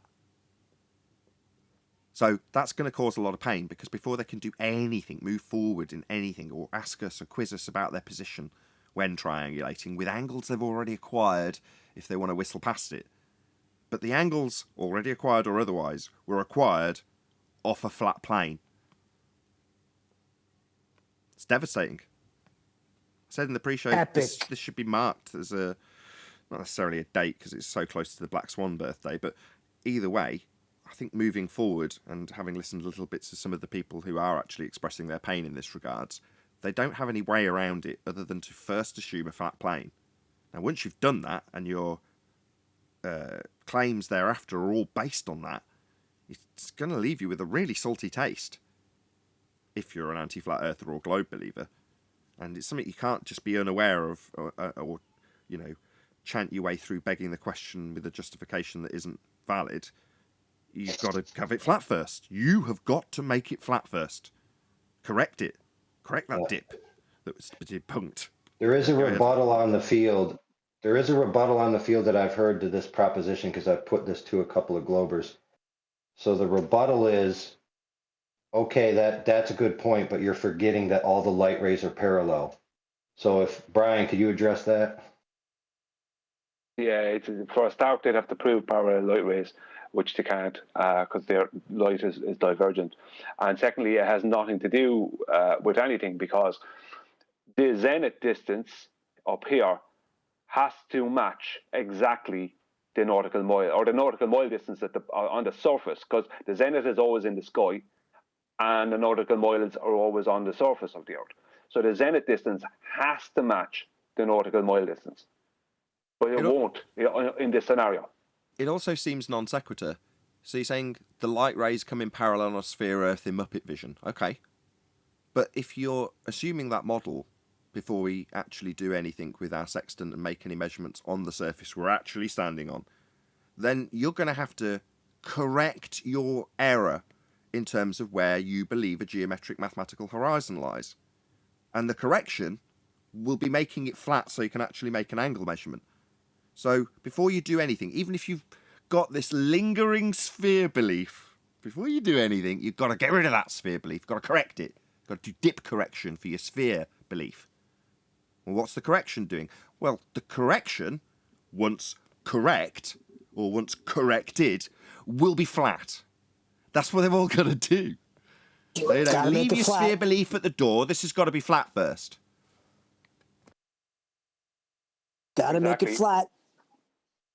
And that's why I have all of the ballers in my video that I brought out a couple of days ago, asking what is the maximum size of a tangent plane on the globe out model? And every one of them said it's infinite. So their tangent plane can be any size they need it to be. So they can have any size of a flat surface on their globe. And once they've got that tangent plane, that massive flat surface that in no way correlates to the ground they believe is beneath their feet, which is curving, when they've got that vast, infinite flat plane teeter-tottering on a debunked point called a tangent on a sphere, what do they do with it, Brian? Do they have to correct that before they, you know, actually utilise any angle measurements? They have to do a correction, though, don't they, for that fundy sphere belief of an infinite tangent plane? Yeah. They correct it flat, don't they? Yeah, they need it. They have to correct their claimed curved surface flat to make reality work. So with this particular claim, the elevation angle argument, you, me, and everyone who enters into this discussion will be leaving any presupposed sphere Earth beliefs at the door. And if you don't leave them at the door, you'll be forced to correct that shit before we move further in making angle measurements, because you're going to need a flat plane for that. So, you know, your sphere belief's no good to you. It's just going to need correcting anyway, isn't it? Because it's flat. We know it. And now you know it, don't you, anti-flat earthers who watch this show? You know it too, don't you? Bless your little cotton socks. Any more to add before I ask people to stay tuned? It's almost like Bob knew it when he presented you the sextant challenge, which skipped the part of actually using the sextant. Yeah, we've already got these angles from a flat plane, he didn't say. Let's move forward and figure out what we're going to do with these angles we got from a flat plane. Yeah, we'll do that for you, Bob. We'll also welcome you to Flat Earth when we point out that the angles you're asking us about came from a flat plane. Definitely, you'd have had to corrected your sphere error if you thought they were coming from a curved surface, because you couldn't have a curve meeting another straight line. That wouldn't give you an angle. That's unfortunate. Definitely You'll need a flat plane. causing a lot of pain. Definitely causing them a lot of pain. Definitely. So I can see out on the circuit. Any more for any more? Yeah, it's tough when suddenly geometry is not compatible with reality anymore for them. I just want to, sorry, for cutting in at the end, just before the live show, I just want to read the very last thing here again. By subtracting the altitude from 90 degrees and changing the result to nautical miles, we should be able to draw a circle of equal altitude around a GP. That means that the minutes of degree have to match the nautical miles, and the nautical miles have to match the minutes of degree all the time. Thank you. So an area of equal altitude, not dropping away 8 inches per mile squared, not curving, equal, flat, must be, because otherwise you wouldn't be getting an angle. So with that, I'll say a huge, massive, enormous thank you to both Discord and G+ panels for making today's live show possible. Also, of course, a massive thank you to all of you for liking, commenting, sharing, subscribing, joining as a Nathan Oakley 1980 channel member, hitting the PayPal link, and all that good stuff. If you're watching this on either Nathan Oakley 1980 or Nathan Oakley premiering streams, then stay tuned, as there will be an after show to follow. I've been Nathan Oakley, and I will see you all in the next video.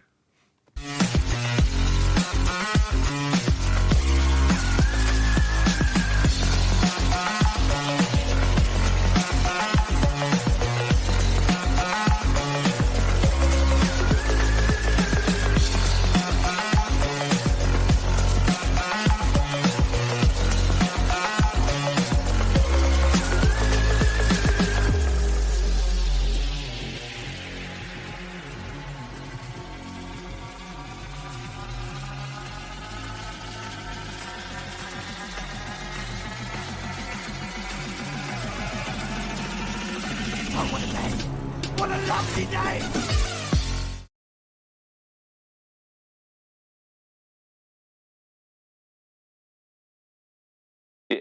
Yeah, Yeah, none of it works for them because they need 90-degree angles at their surface, so they can't make it work. They can't even try and bend it around the curve because that means they won't have two 90-degree angles.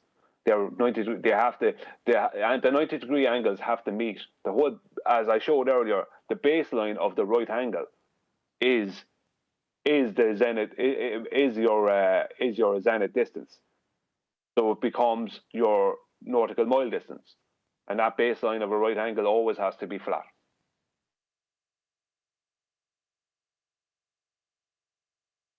Devastating to them. Devastating.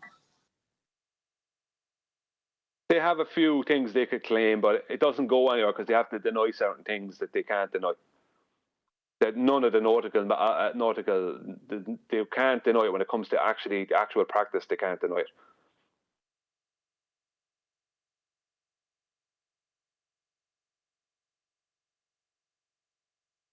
Joe? And when you thought that the ballers couldn't get screwed any further, we're always proven wrong. Like, no, we could always prove more how they were wrong, it seems, over time.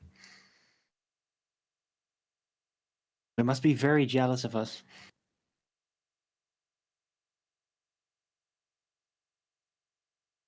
Yeah, Arwen, who was the guy that was asking about Bob today? Yeah.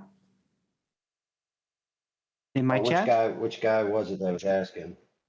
Oh, Tim Osmond? Oh, Timmy boy.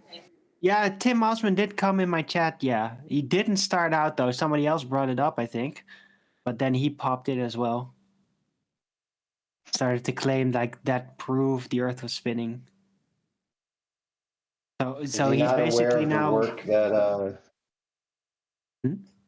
I'm just popping a question. Is he not aware of the work that Bob claimed to do that, where he went to got differential readings, which wouldn't be possible if it was a radial spoke? I'm pretty sure he wasn't aware of that.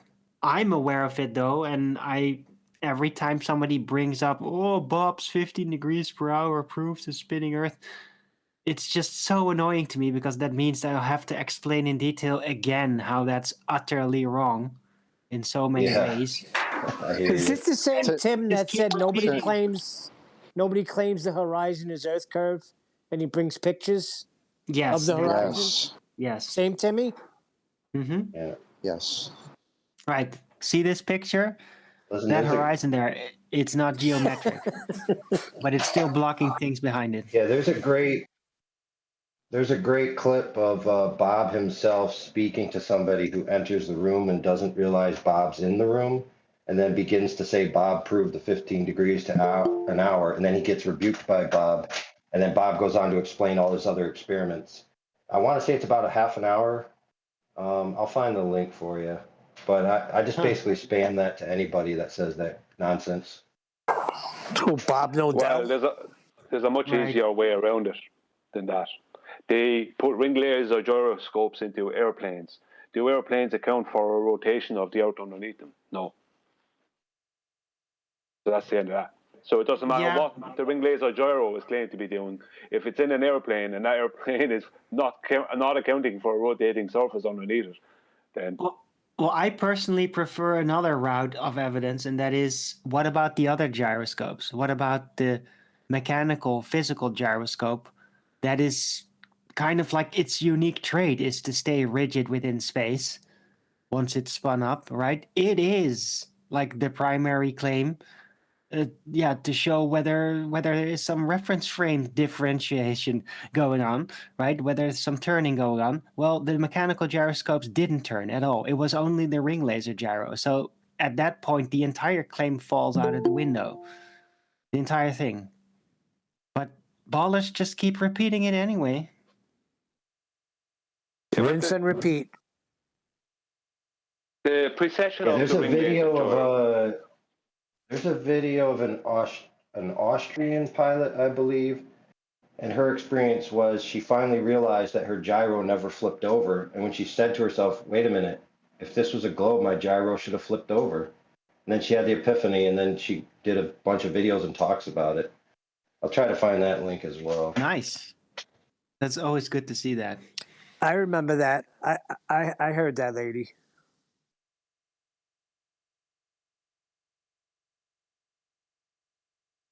Right. But it's almost like it was always an anti-flat earther joke to spread that rumor Bob's proofs 50 degrees an hour, because gyroscopes were always like even a 2015 year type of proof because of the gyroscope's rigidity, right? In relation to other reference frames. Like that's like it stands really out a lot. And we've used it to kind of prove like, no, the Earth's not spinning. Because if you spin up a gyroscope, it just stays as is. It doesn't start spinning. If you move over the Earth with the gyroscope spun up, it doesn't spin either. It just stays in its orientation. That's what it does. And so they had to do this. They had to say, oh, look, the gyroscopes proves the turn. They're really desperate for some kind of virtual win. And Thanks, they had Bob. to. Yeah, thanks, Bob. They had to do it because it was a primary flat Earth kind of proof. I don't entire know why thing. you need all that. Apparently, you just need a football and a television. Oh God. There'll be a lot of Well- that this weekend, Yeah, Chocolate. or just a focal pendulum. Just look at the swing of the pendulum. Oh, now imagine how the Earth is turning underneath that. Hypnotism. Not according to Simon Dan, because he shows no drift. Thanks, Dan. Them damn reference frames that he ruined his own. Darn it. Yeah, Nathan, you and your reference frames are ruined. I don't have any reference frames, you dope. It's good to occasionally go through it. We didn't have John here today to just cut me off and undermine me completely, which I totally, agree with him doing, by saying, well, you'll need half of that. If you're going to claim axial rotation, you're going to need half of that.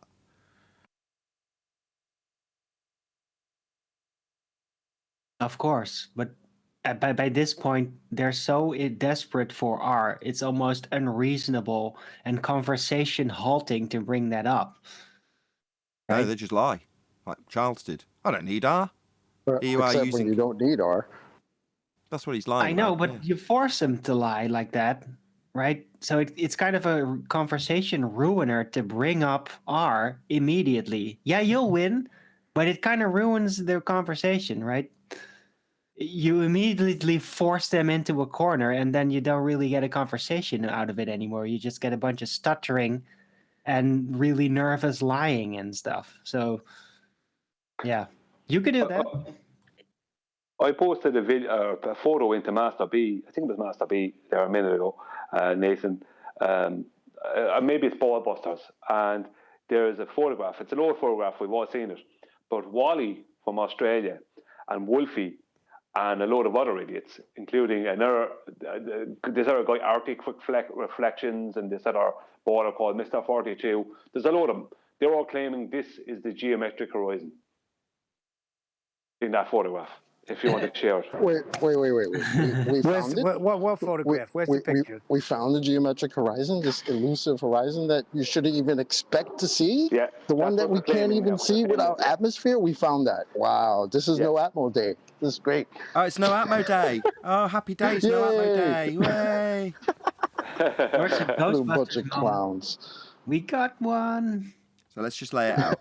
If the Earth was a sphere with a radius of 3959 miles, then every distance to horizon measurement could be no more than 1.2 times the square root of the observer's height in feet, which is what is claimed to be in this image. However, we have imagery that shows the physical geometry of an Earth sphere radius 3959 has been breached, quite significantly so. Now, you only need one demonstration. That's why it's been called the Black Swan. You only have one example where what you thought was a hill in the way of something is suddenly beyond where it was the day before. Then it's no longer a hill. You can't call it a physical obstruction. If it's no longer obstructing things, it's not physical anymore. Once you've shown that once, the magic trick's over. It doesn't suddenly go back to 2015 where you start claiming you got physical obstruction at the horizon. We've debunked your horizon as Earth curve. And we are told, or were for 2 years until this elevation angle argument came up, that we're never going to see the geometric horizon. What is it, no Atmo Day? It's always refracted. We had Rumpus burning his own bridges here by declaring that he's always claimed it was a refracted horizon. Total lie. He, like this example, at one stage claimed it was a physical obstruction called Earth curve, like they're claiming with this image. Nevertheless, he had to lie because of the awkward nature of the black swan and say he'd always claimed it was refracted. What is it, no Atmo Day? Yeah, lads, no, this isn't the geometric horizon. Perhaps after 2 years you might just acknowledge the fact that we've debunked it with the black swan. No, we only need one to prove that this image doesn't have a geometric limitation called Earth curve. We've debunked it. Bless you, little cotton socks. How did he say it though, Rumpus? How did Rumpus say it? You know it's refraction. How did he say it though? Back in 2016 he said, you know it's refracted because of its position with respect to the horizon. End quote. The horizon being a geometric physical limitation he's trying to prove with the maths he's performing. He's trying to prove its Earth curve, getting in the way. That's the claim. That's a geometric Earth curve edge claim at the horizon, like this. However, we present the black swan, and Rumpus has to lie. I've always claimed the horizon's refracted. No, you haven't. You tried to claim it was Earth curve with geometry. Right? Blocking things physically. Blocking the Isle of Man, right? No, you always said it wasn't physically blocking it, it was refraction blocking it. Yeah, that's nonsensical, isn't it? And you never claimed it. Now you've got to lie, because we've debunked the horizon as Earth curve, haven't we? So what? It wasn't ever Earth curve, it was always a refracted Earth curve, they told us. Well, it's not geometric anymore. Bye-bye geometric claim. And then to tell us later on that you can't even see the Earth curve because of the atmosphere. In other words, the air that we're breathing will cause us to never see the Earth curve that you claim is blocking things in the distance. Does that make any damn logical sense, clowns? Yeah, let's just quote Planet Walk and AB Maths. We are not going to see the geometric horizon. AB Science. Nobody's expecting to see physical geometry. End quote. Planet Walk. The geometric horizon only exists in the maths. End quote. The Rumpus. So what did they say this picture represents the geometric horizon? What are you, idiots? It's 2022. It's not 2015. Yeah, this came from me making a video, and I was literally poking at them with this photograph, because I know what causes that effect, and it was proven years ago, right? The ship in the background is lower than the ship in the foreground due to a thing called tsunami wave shoaling, which is something that happens twice daily, right, at that exact coastline, which is Western Australia. It happens mostly in the countries and continents south of the equator. What it is that there's a steep drop-off of the topography close to the shore. So it's like a massive cliff underneath the water. And when the tide is coming in, or I think also going out, what happens is that it causes a welling up of the water because it pushes up over the cliff. So the water closer to the shore wells up, right? So that's why all their photographs years ago used to come from Australia and Hawaii and places, because they were the places that tsunami wave shoaling happens twice a day. Now, these idiots that I'm dealing with, I never used any calculations. I just said, that boat looks to be a mile or half a mile away from the other boat. And I was working off a completely different premise. I'm not even going to go into now, right? But my premise wasn't even tsunami wave shoaling. I was just threw that in there because that debunked these types of claims several years ago. Now, what's after happening is Wally and Wolfie and all these other idiots are all claiming now that that's a geometric horizon, and they're claiming there was no tsunami that day, right? It's like tsunami wave shoaling is, for a start, tsunami wave shoaling is just a term. It doesn't mean that there's a tsunami like the Asian tsunamis that wipe out loads of people and destroy everything. It doesn't mean that. It's a term used because of what happens to the tide and what happens because of the topography underneath the water. But these idiots won't even Google it, right? Instead, they're now claiming that that's the geometric horizon. Right. Meanwhile, we only have one horizon. And the horizon in the begging the question proof of nothing perspective hijacking Earth curve calculator was past tense, geometric, before it was debunked by the black swan. Now we're told we wouldn't expect to see the geometric horizon. That's AB Maths.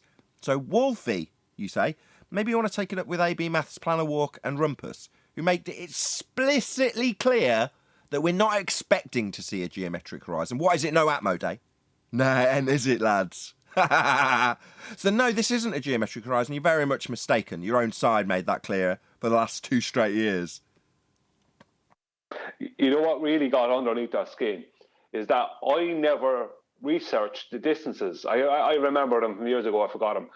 The distances to the ship from the observer to the foreground ship and the distance between the foreground ship and the background ship. I never bothered. Why would I care about the distances? It had nothing to do with my premise of my video, and it didn't matter because that's not a geometric horizon. The geometric horizon is debunked. This is an effect due to a thing called tsunami wave shoaling. So why would I care about distances and matching them to curve calculators? I'll tell you why. Because they want it to be 2015 again, so they can argue about how the geometric physical sphere edge horizon's represented in their maths, and look where it says it's going to be, and look at the differential between the targets in respect to the geometric horizon that's blocking the thing in the background with a hidden value based on a geometric horizon that's been debunked by the black swan. Hello, it's 2022. Yeah, but I said in the beginning of 2022, they're going to go back to space. They're going to go back to 2015 arguments. They have nowhere else to go. Yeah, well, Black Swan debunked their physical geometric leading edge of a sphere, formerly known as Earth curve. We ask about it daily in the housekeeping questions. Do you think that not addressing the housekeeping question and then just reasserting a 2015 position that you do have a geometric horizon and it is blocking this boat in the background, when we've debunked it and been told you're never going to see it by your own bloody side, do you think no one will notice that your own side has told us explicitly that we're never expecting to see this geometric horizon you claim with this red line? No, lads, we're just going to take the piss out of you for it. You stupid idiots. Nuthouse is waiting. Nathan, it's not debunked if you don't accept the black swan. The black swan is based on their geometric assertion of the Earth being a sphere radius 3959 with the geometric limitation at 1.2 times the square root of the observer's height in feet. That's their premise. We just show how their premise doesn't work. If they accept, or don't accept, a demonstration of how their premise they claim with geometry and are claiming with this picture, how are they getting their assertion that this is a geometric edge? They're getting it from the Earth curve geometry with radius 3959 and it's at 1.2 times the square root of the observer's height in feet if it is geometric. We've debunked that. How many times have I got to say? Regressing in your mental disposition to 2015 isn't going to help you, lads. It's just going to get us laughing at you and asking you if it's no Atmo Day. I got some breaking news. Dun, dun, dun. Bob has moved on from asking what his challenge is supposed to prove to now asking what his challenge even is. Well, we just want to know in the challenge that's already been laid out that we are very much clear on what it's asking, where they got the angle. We already know the answer, by the way, Bob. You got it from a flat Earth. The only way you could be asking questions about those degrees in that question is if you got them from a flat Earth. Game over, buddy. Game over. It's the only way you can get them.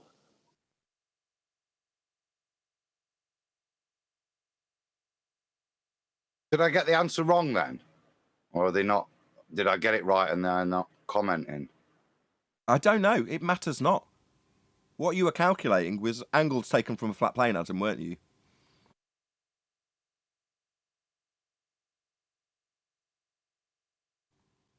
At the request of Bob, under the instruction of McToon. So the monkey presented a claim with flat Earth angles already been measured. Wow, we What's still Bob have those flat Earth talking about angles. again? What's Bob talking about again? A sextant? Yeah. He can't do that. Ballers must deny. Listen closely. Ballers must deny the existence, the very existence of a sextant. It goes against their religion. The only way to refute that is to show an elevation angle with a curved adjacent. Oh, there is one way around it. No, Get your elevation angle with a flat baseline. Once you've done that, elevation angle. yeah. No, you already got the elevation angle. You can't get around that. That's part of the refutation. No, I'm not going to get around it. I'm going to whistle past it. No, you can't do that. Sorry. No, I'm going to give you an angle that's already been measured on a flat plane and ask you all sorts of questions about where you might be based on that angle taken from a flat plane. I just won't mention that the angle was taken from a flat plane and set you a challenge based on that angle that's taken from a flat plane without mentioning it. That'll work. You could do that, but you'd be an abject moron. Oh, Right, that's what Bob and McToon did. Yeah, Bob doesn't know what geometric consideration through. You just try to sneakily force the geometric consideration through. It's a trick. Bob doesn't know what a circle is, and on top of that, he doesn't know what trigonometry is. We already established that. So he's a dumbass cracker. Somebody kick him out. He's the monkey. Poisoning. He's the monkey. The organ grinder is McToon. McBooger Eater. Is this McBooger Eater's creation? Yeah. Yep. Huh.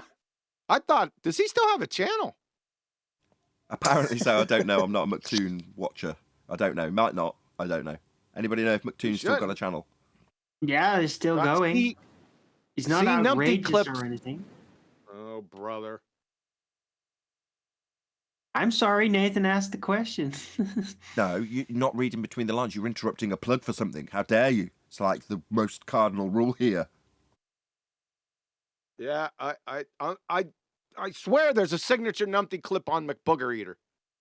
I swear it. Let me see if I can find it. So, the moral of the story, ballers, they can't even bring up a sextant, man. They can't even say the word. It's like Stalin bringing up soybean futures. It doesn't work. So they can't even say the word. They can't even imagine it. Because it goes directly against their religion. It's a paradox. Maybe that's why they really try to bring it up all these years. Right? Because if this thing was being used on a curved surface for all these years, they probably would have brought it up at some point. Like, look, guys, we're using a curved surface to measure elevation angles. Let's ignore that completely until the black swan destroys their geometric horizon. And then all of a sudden, when we start talking about the sextant, all of a sudden, oh, yeah. It's ridiculous, man. But they're just trying to gaslight themselves through because they knew they couldn't handle this. That's why they avoided it. But when it comes up, just like the Black Swan, remember the year of the Black Swan? Every time, oh, the Black Swan's been debunked. It's been debunked. Oh, really? Oh, why did you now just start to say that when it's a hot item? And then afterward, it's kind of forgotten again because they were only ever gaslighting themselves. It's what they do. Yeah, stick their heads in the sand, say it's been debunked, so when 2 years later, as the case may be, they suddenly require a geometric horizon to get around a claim that needs a tangent plane that isn't actually in congruence with their curved surface they think they've actually got, so they can correct it to be flat. Well, that's the kind of process that seems like there's a sphere involved. Well, they're going to want to retain that, and it needs a geometric horizon to retain it. So they'll just say, oh yeah, of course we've got a geometric horizon. Quote, AB Science. Nobody's expecting to see the geometric horizon. We wouldn't expect to see geometry plan a walk. The geometric horizon only exists in the maths. They told us. So no. 2015 is coming, as is the Nuthouse. Yeah. I do have a report from the field on the latest rebuttal argument against the Black Swan, if you want to hear that. Oh, can I guess? Is it refraction? That's new, right? Oh, well, that's half right. It wouldn't be a new argument. So the new argument goes like this. So the established Black Swan is that the horizon is behind the oil rig. And the previous rebuttal is that, well, then what's blocking the bottom of the oil rig? Which, of course, the answer would be, well, obviously not the horizon, to which then they would have to concede that optical effects and refraction, or whatever you want to call it, can block the bottoms of things without the horizon being present. So they've advanced the argument to say, well, perhaps there's a depression in the water in front of the rigs, and the horizon that we see behind the rigs is actually a swell of water at a higher altitude. So not the geometric horizon at all. Which, of course, they already previously conceded that it was an optical horizon, so Okay, the argument's incoherent. I'm going to tell you why that won't work for them. Because in their challenge of flat earthers picking up on a false dichotomy or a burden-proof reversal, attempts to explain what the horizon is.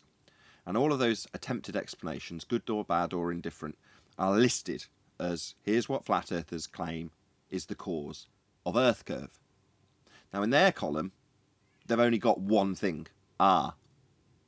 That's the only reason you can have things disappearing from bottom up into the distance, because it's got behind the Earth curve edge obstruction and its geometric physicality. That's the only cause in their maths. So if they say, well, obviously we do have optics as well, nobody would be asserting otherwise. It's like, show me where they are in your maths then.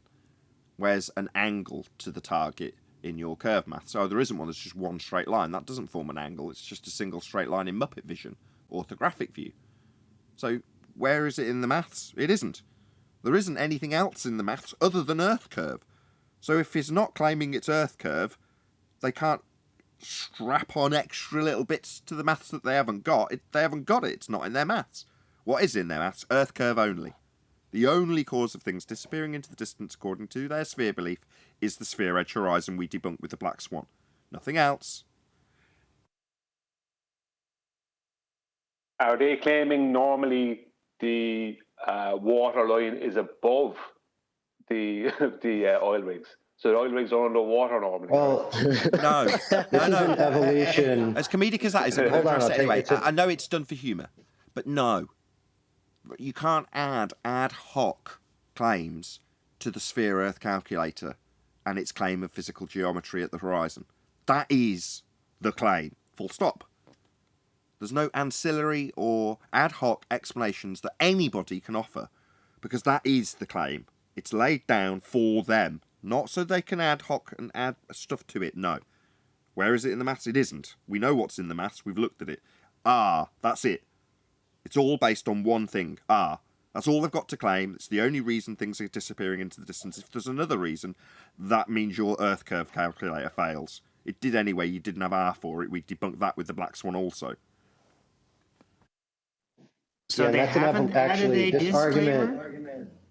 They haven't added a disclaimer for terrestrial refraction? Go ahead, Darwin.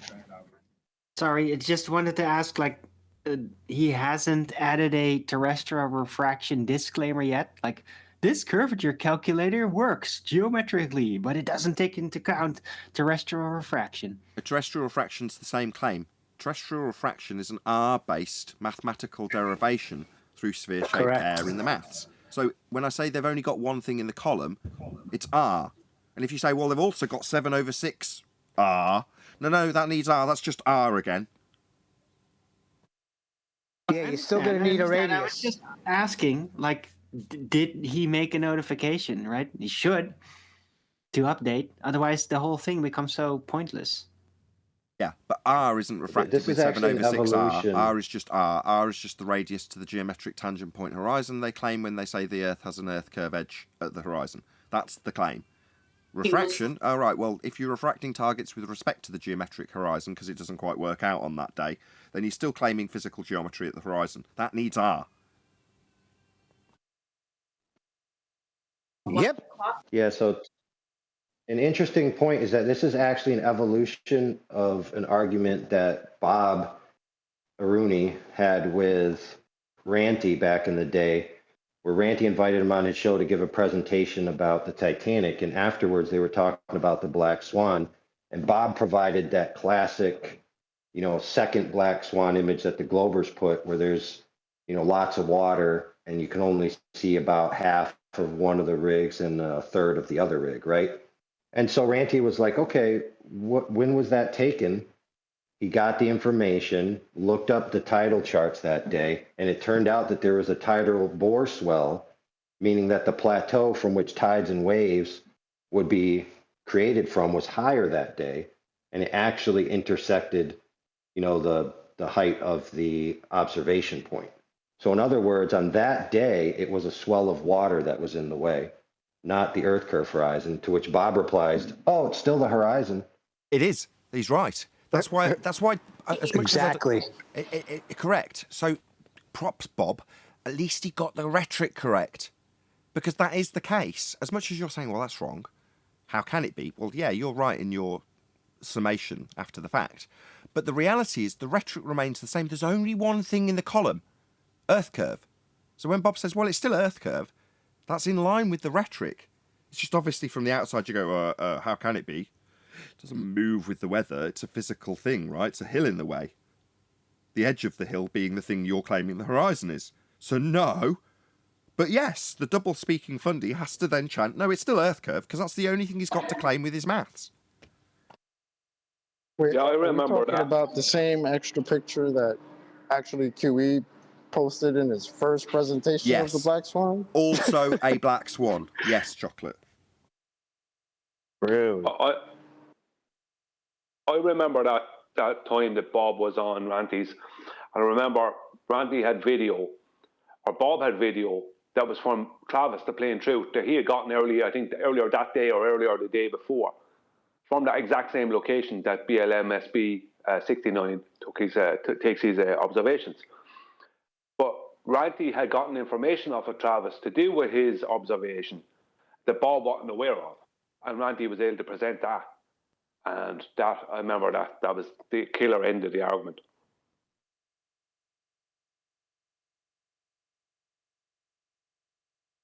Yeah. So at least he's in line with the rhetoric. And when you stay in line with the rhetoric, cognition dictates that you'll end up denying circles and triangles and things like that.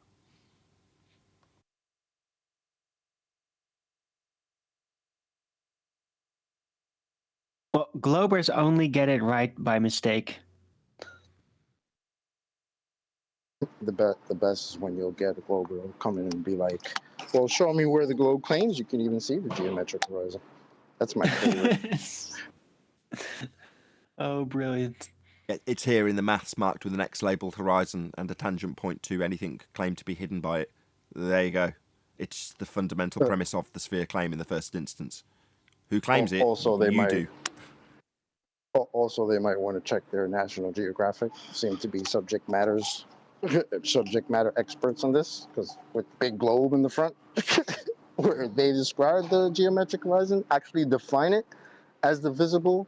They even underline the visible for you guys. For you guys, because we know the horizon's visible. Apparently, you guys all of a sudden don't, and will ask us who claims the geometric horizon is visible. Yeah, you. Yeah, it's like, who claims we're going to see drift? Well, you do. It's like them telling us, you and your Earth curve edge is debunked. Ha ha ha ha. No, we never claim that. That's your claim on the globe side, you idiots. What are you doing? Nuthouse is waiting.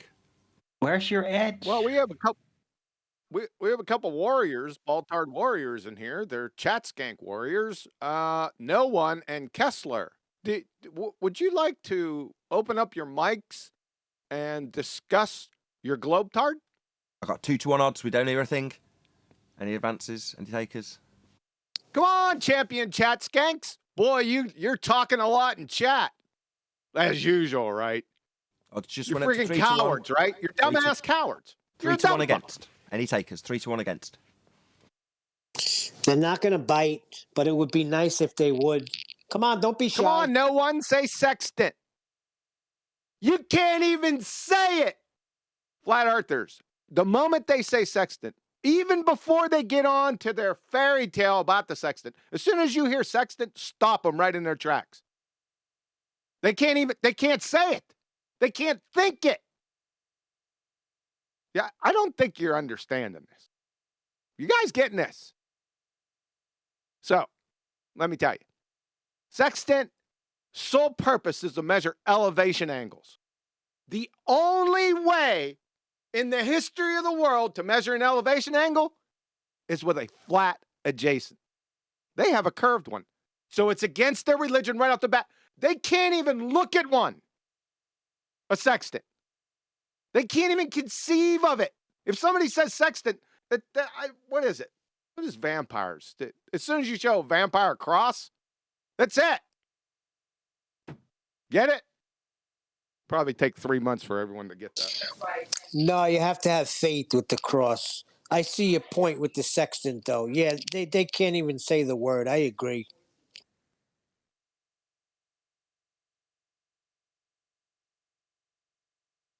Come on, chat skanks.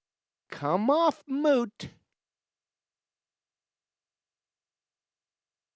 What's drawing your attention? What are they chat skanking about?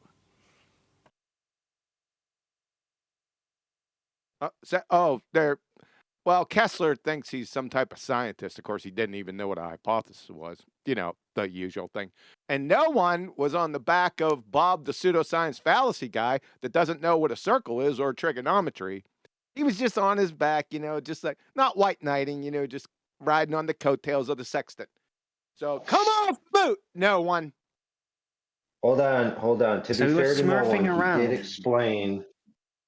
To be fair to no one, he did explain how to properly use a sextant. Okay, he did. Apparently, all you have to do is just hold it. Right, and don't think about angles or flat surfaces that you're going to use in the operation of it. Just hold it and just do what it says to do. Don't think about what that means or implies. Just do it. Right? Mistaken his penis for a sextant by any chance?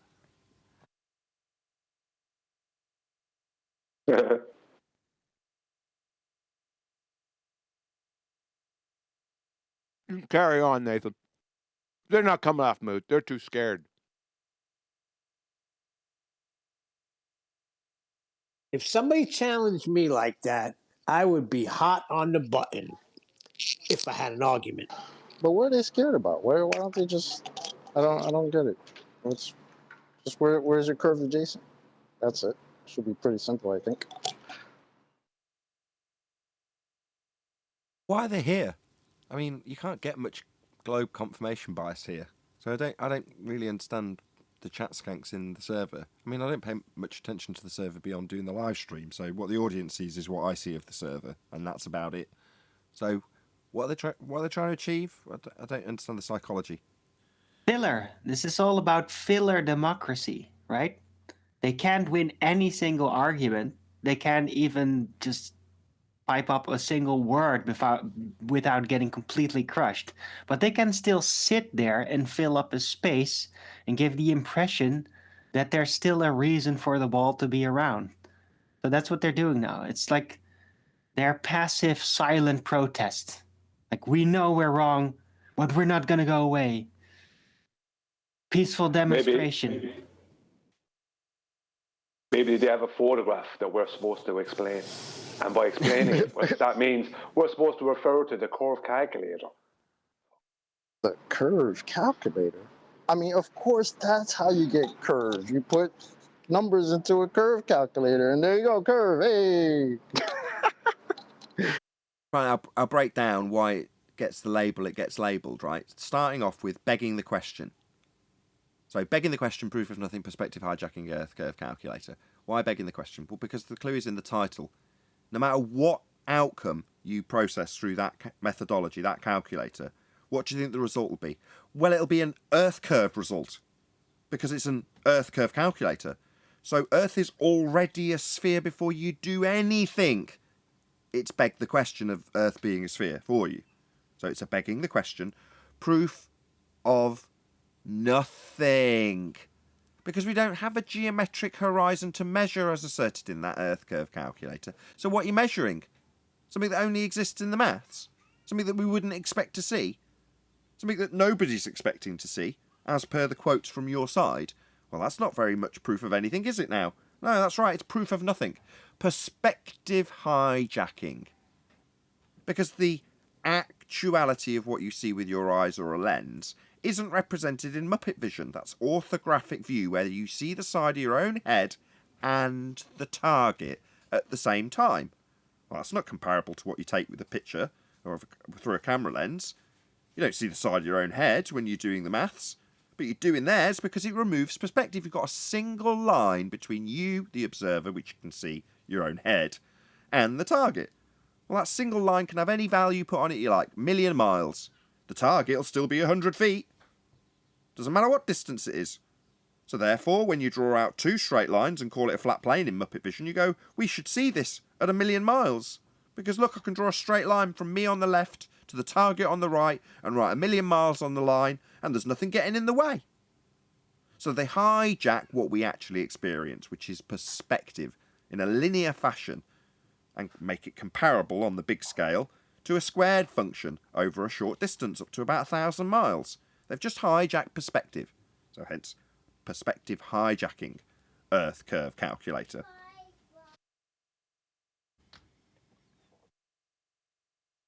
Didn't a guy come in one time and was swearing that that was his observation? Which one?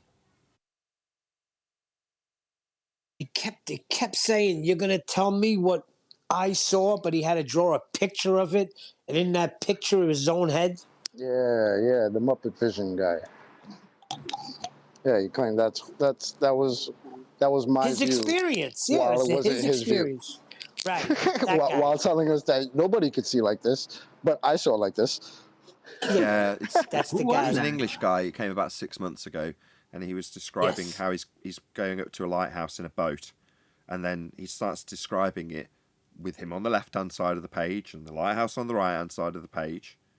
And as soon as you get there, you're like, well, that's not a view that you had. He's like, this is the only way I can describe it. It's like, okay, well, you're describing it without perspective. Yeah, he wasn't getting it.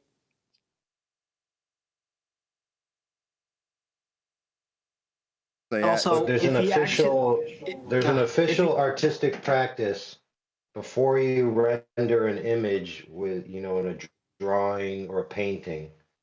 Okay, and it's called "What do you see?" Not "What do you know?" You don't try to impose spatial relationships. You just draw it as you see it. right. Because if you do it that way, you won't be saying that, what are you drawing? Well, I'm drawing a clock because I'm a flat earther. What's the man next to you with the same easel and the same paints and the same view drawing? Oh, well, he's drawing a slightly looming, non-standard refraction hyena holographic projection of a clock from behind the reified sphere-edge horizon. Is he? Yeah, he's a sphere believer. He can't see that clock, that's not really there. So he's drawing the mirage of the clock that he can't see, because it's been projected up from behind the Earth curve. That would make a great arts class. You mean the same Earth curve that we're now told we can't see, can never see, should even expect to see because we have an atmosphere? My bad. Sphere in quotes. My bad. Slightly looming non-standard refraction hyena holographic projection of a clock from behind the refracted, non-physical, non-geometric sphere-edge horizon, also claimed to be geometrically blocking it and needed to be refracted up from. Wait, so that's the visible, non-visible, or that's the visible, visible? No, Which visible, one? non-visible. We wouldn't expect to see the visible, non-visible, would we now? We wouldn't expect to. You and your Earth curve are debunked. Chocolate. You and your curve is ruined. We wouldn't expect to see that. You and your claim that we would expect to see physical geometry, Mr. Flat Earther. You saying we'd see Earth curve, Mr. Flat Earther. Your Earth curve's debunked. Is it now? Right. Happy days. That's kind of like a non-expectant mother. Yeah, who's claiming that the horizon should block anything on a globe? They are! It's in the begging the question proof of nothing perspective hijacking Earth curve calculator, marked with an X, labelled horizon, and physically blocking things with a hidden value. I mean, nobody claims the horizon's Earth curve, but go to Discord and check out the post I just made with horizon labeled as Earth curve. Thanks.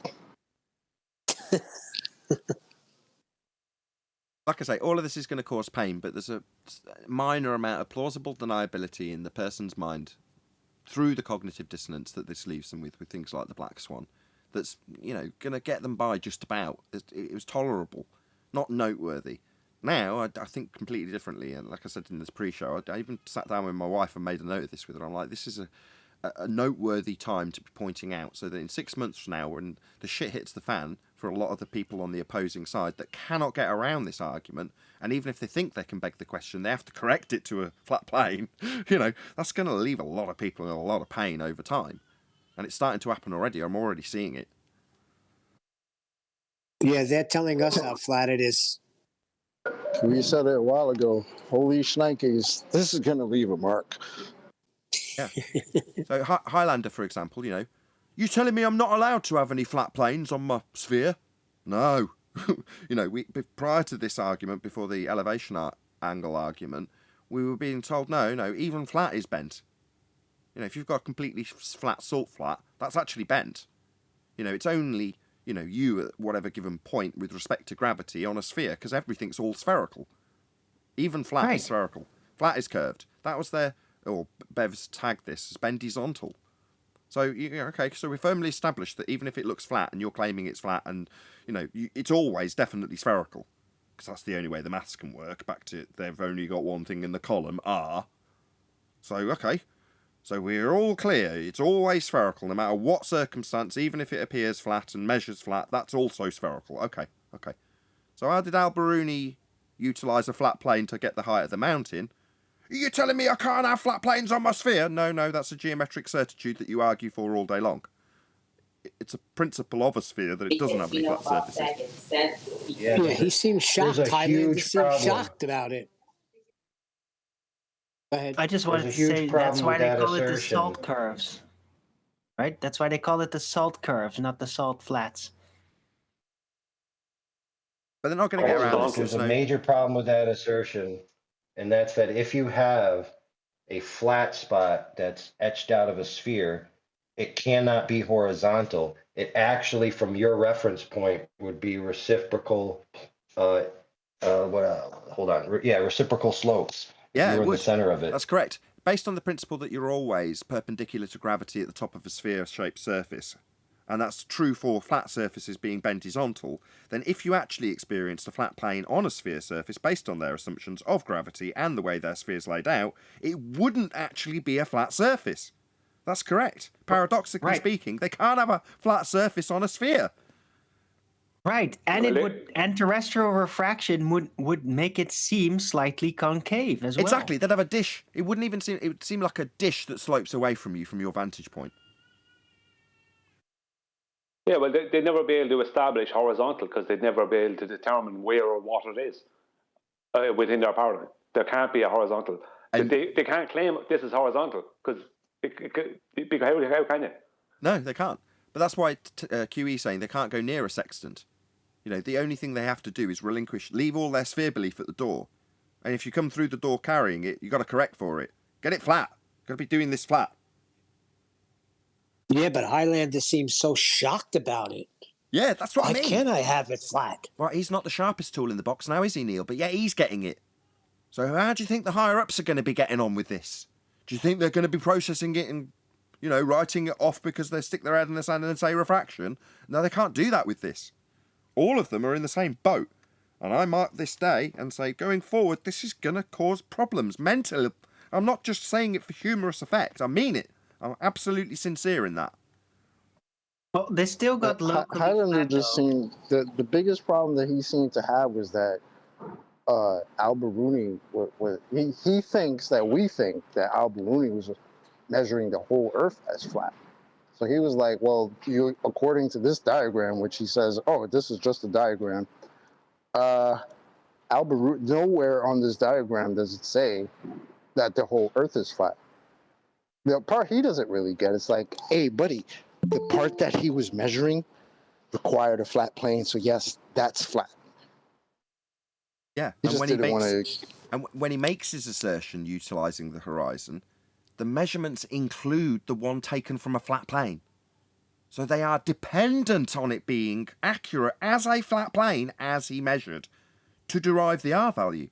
So QE, I trimmed this out and stuck it at the beginning and end of the video that I'll release over the weekend called Earth Must Be Measured Flat. QE's summary was epic. Why is he using planar trig? That's Al-Biruni is using planar trig to surmise or to conclude a spherical radius. Well, you can't do that. It's nonsensical. You want to hear some major projection? Yeah, let's hear it. Yeah, this is good. I get contacted by Wolfie a lot recently for the past few months, since last year, and he does things like he wants to send me video of him with his happy family and how I could have a happy family and the type of happiness he has if I stop being a flat earther, right? These are the type of things, right? He contacts me fairly regular with these random things, right? I have to tell him to stop sending me videos of his personal life. They're nothing to do with me. But a few nights ago, I get this random message off of Wolfie saying that he knows of a flat earther, no names or anything like that, he just said this, that was saying that he was going to be, in the future, that he claimed to Wolfie, whoever this guy is, right, probably made up, that he was going to be helping the world, to help to show the world how it's flat, and he was going to be helping on news channels, I don't know, whatever else, this kind of stuff. He supposedly claimed, this random nobody person claimed to Wolfie that he was going to be doing all this stuff, helping out in the future of the world, help the world to see it's flat, and he'll be on news channels and different things. And Wolfie said, but recently he got carted away to the mental hospital, right? He said, so then I was supposed to go, oh no, maybe I'll end up in the mental hospital as well, just like this other flat earther for being a flat earther. It's like, he came at me then was, you could save yourself from this horrible fate of a mental hospital by turning away from flat earth and going back to the globe. Who do you think is closer to a mental hospital, me or Wolfie? Convert now, Brian. It's not too late to turn back. Convert now. Exactly. What Nathan was saying a while ago about mental hospital. These people they're heading that direction. Yeah, listen, I totally the guy believe it. the guy Zinda, who used to come in here and argue for a sphere, had to take a break.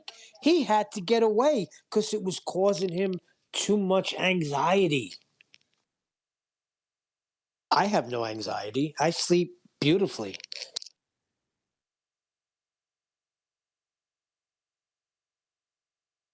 Good for you. Yeah, that is projection. Absolutely correct. And this is the MO of several of them. I've heard other flat earthers describe this. They tuck you under their wing and try and convert you back to a globe. And it's like, okay, obviously converting Ranty, for example, was pain relief for somebody at some point. I wonder how long that pain relief lasted. Well, cult leaders have to bring them back. Well, the thing about it is that it's like I'm constantly getting these. It's so bad that I read out some of the messages I was getting off of Wolfie to my friend. My friend is a glober; he's not a flat earther, and he was laughing his ass off. It was like, this guy is you have to this guy is off his head. He thought, like, my friend reckoned that Wolfie was had marbles loose. And my friend is not a flat earther. You're a threat to him, Brian. Oh, I'm a major threat to Wolfie. Go on. So when the baller is going through anxiety because of the sextant argument,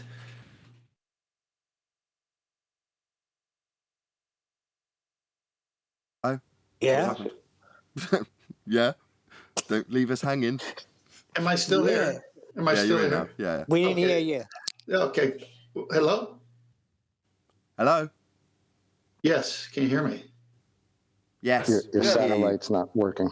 Well, I have an icon saying I've lost internet connection, but I'm talking to you, so I'm not going to look at that. So when the baller is anxious over the sextant argument, is the new doctor prescription, take 2 Ranties and call me in the morning?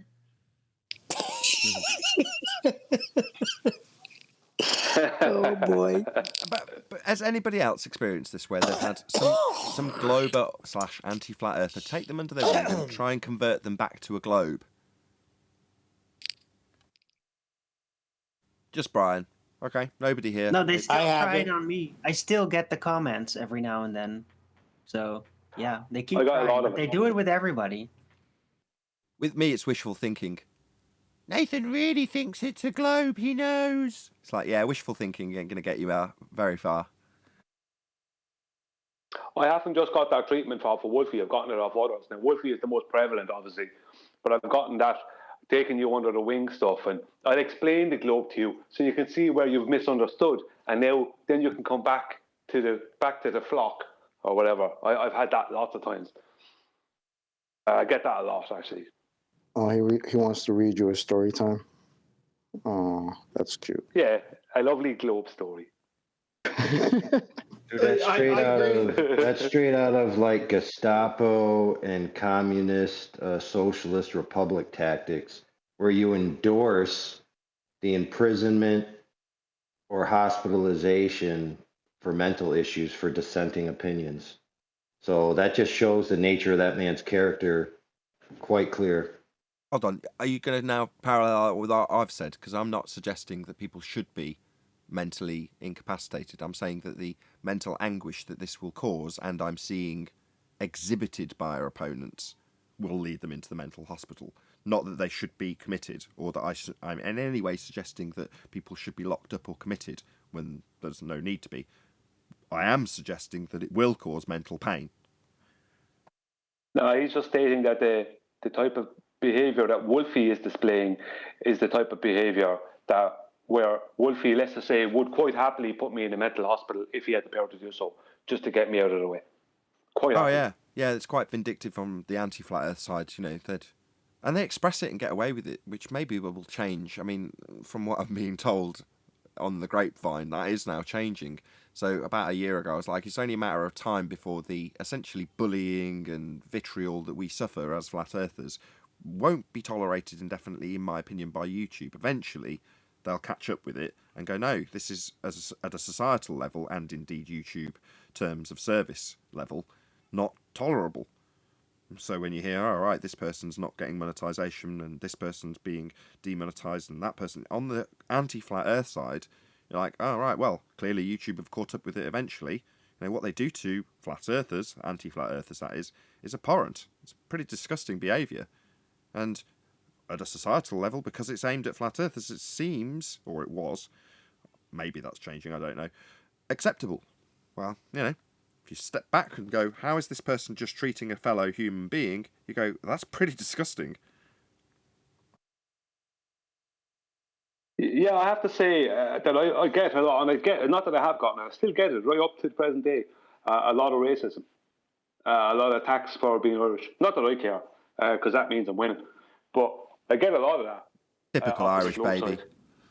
Good lucky child. Give it out, snowflake. Where's that rainbow lead you? Some treasure? Come on, Brian. Bloody Irish, always feeling victimised and moaning. Always moaning about something. Well, the pain will only get more as this argument develops more, because this is just the first part of it. What's coming in the future, there's no return. You mean it's going to get worse than they can't even say that the sextant exists?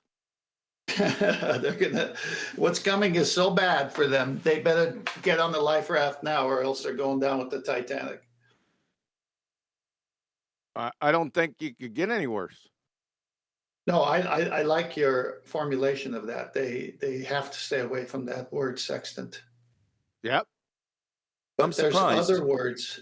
There's other words that are coming that are going to have the same results, is what I'm saying. Okay.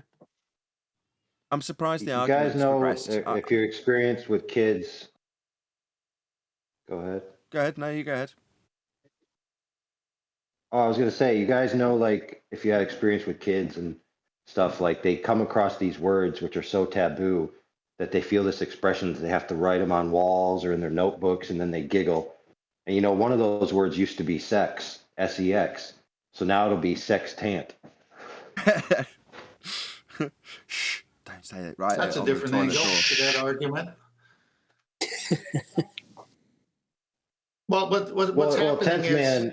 Tenth man, I've noticed that almost all the globe arguments can be reduced to psychological childhood development protocols. You know, like object constancy, the one where you're supposed to get your worldview from your parents, but they put them in kindergarten and tell them it's a globe. Like all these things, it's so pervasive in the whole deception. Yeah, but if you heard Chocolate and my story, they're very similar. We rebelled against all that for some reason. Those are the very things that make me do what I do. I have been fighting it since the beginning. So it didn't affect me because I realized when my teacher said, I don't believe it, I just got to teach it, that just opened up freedom for me, that they're lying. Me too, but I got sent to the back of the class. Me too. Well, we I got know sent why, out. so don't keep talking or else you get sent back to the chat. No, what's going to happen, and Nathan's right and QE's right, they can't say sextant, and because you can't argue it once you do, because you're going to lose. And Nathan's right, the pain's going to get so much worse that it's going to be unbearable for them, because when they go to their counterparts, the ones that think are going to bolster them and hold them up, those counterparts are going to say, you can't get an angle from a curved adjacent. What are you talking about? And when that starts happening more and more, and then the other arguments that haven't even been heard yet on the other topics that have the same tight argument as the sextant does, they're just going to be devastated. Well, I mean, who are you going to go to if you're a baller? Yeah, but why do you think, since you brought up the school system thing, why do you think that some people, when the teacher puts water in a bucket and whirls it over a head and nothing spills out, that more than half the class goes, "Ooh," and then some like me say, but the water's inside the bucket. It's not on the outside of the bucket, like on a globe. Shh. No, it's You're not just supposed to gravity. be that logical.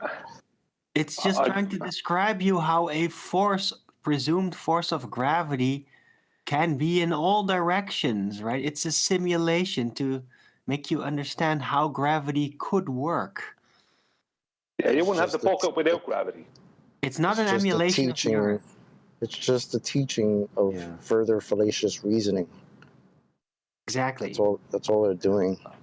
It's a false equivalence. It's a false equivalence to what they're claiming. They're saying this is how gravity works, then they give you a false equivalence demonstration. That's all it is. You wouldn't have the bucket without gravity. Without gravity, the bucket would just float off. No, but the function for that test, that supposed demonstration, is to help you imagine how things can fall in not just one direction, as we typically experience it, right? Even overlooking relative density. But that's just the base understanding. It's just to show you, no, see, because of centrifugal force, it's all uniformly forced in that direction. And that's how we claim gravity works. I'd like to comment on what Neil said. I'd just like to comment on Arwin, given that was a better explanation than the teacher ever gave me. Not bad at all. Well, that's how they told it to me, right? But I was always inquiring. I was always asking, so how? What is this supposed to prove? And I had good teachers. That's funny. I never got that example. Neither I didn't hear that nonsense until Flat Earth. Until I started hearing Globers trying to explain gravity. And I was just like, that's not what gravity is, but okay. But I never heard that in school. Like, that's crazy. So to comment on what Neil said, there was a study done and they asked me to be a part of it when I was in sales to see what made salespeople become salespeople, and common denominator. So when they went to recruiting, they isolate to that certain group that the study would show have the better chances of making it. So they asked all these questions, and then the guy doing that wanted to build his office, and he just wanted to spend time with the right people so that he wouldn't be wasting time with the non-salespeople. And so when it came to me, there's only one thing: freedom. I want freedom. I want to be my own boss. I want freedom. Now, for us in this genre, it's truth. We want truth. That's what we want. So people in the class that don't want truth, they're thinking of recess and bubblegum. We're thinking, I'm searching for something in this life. I want my life to count, and I want truth. So those are the people that come. Well, that's the common denominator of our panel. It's obvious, isn't it? Well, they just want to get a pat on their head and get a good score, right? So I experienced that too because I was the troublesome kid that would always keep on asking deeper questions. Not even because I thought it was all fake, but because I was taught to do it like that by my parents, and I took that mission very serious. You always have to inquire further. I have the intelligence, I have to use it. And I would even, I would even entertain the globe. I never really let it sink in that it might all be wrong at that time. So I was just inquiring further, and the teachers would then answer me, and everybody would pay attention. And then I thought, oh, I'm really good because everybody's really paying attention. But I didn't effectively know that I was being tricked at the time, right? It's just how it works. It's all natural. Yeah, I got to go. I got 20 trucks on my property working. They're going to shut the electricity down. So we'll catch you next week. Have a great weekend, everybody. See you soon. All right, son. Good weekend. Peace. Right? But my attitude back then, what it typically caused, and the teachers used this, was, they basically told me, look, this is the teachings we have in order to demonstrate the model, right? They never really told us, it's only a model, it's not real, it's not proven. They would just leave that part out and just say, we have incomplete data, but a smart guy like you might be able to, over time, help us figure out how to explain it better and how to get it even more right. So that was given to me. It's probably the thing that kick-started Baldwin, right? And if only good memories of it, those were proud days for me. So, You trying to get your 10,000 words out? Yeah. He's almost Oh, there. I'm sorry. Sheesh. Mark Taylor. Oh, really? Mark Taylor is in RVC. That's an old-time name right there. Back in the day. Get him on. Marky. You'd rather hear Mark Taylor than me? Is it that bad? Yeah. Thanks. Thanks. If you just chat, Mark's normally a pretty good person to have a chat with, actually. Marky, come off moody. If he doesn't, I'm going to round out. No, I still want to ramble on. Is that so? Yeah, because I wanted to say, look, I was basically tricked back then for a long don't time launch into the same thing. to figure out what is Please, gravity. God, somebody, Mark. Because they didn't understand it, right? My teachers told me the complete knowledge of gravity is kind of incomplete. We got the Newtonian model, but it doesn't really work. And we got the Einsteinian model, but it's all mathematical.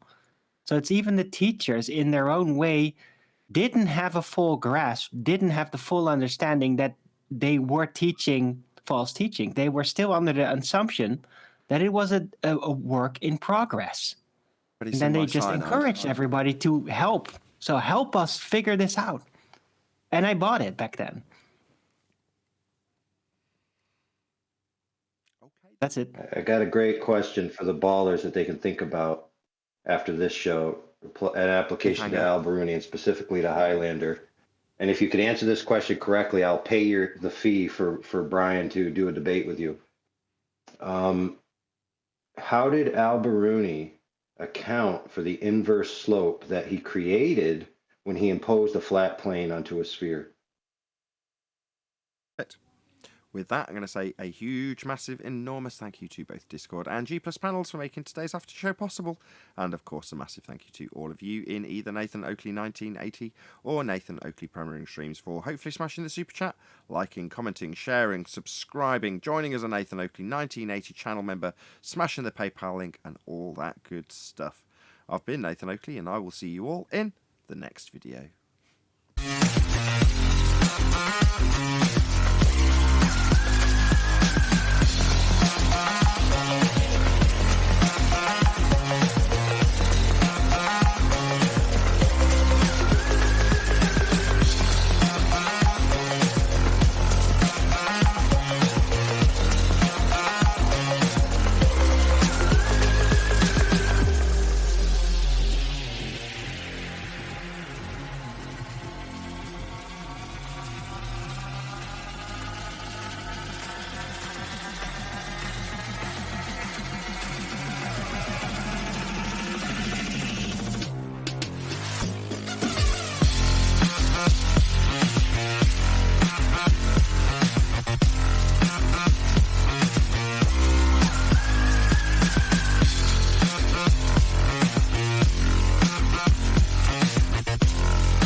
what a day! What a lovely day!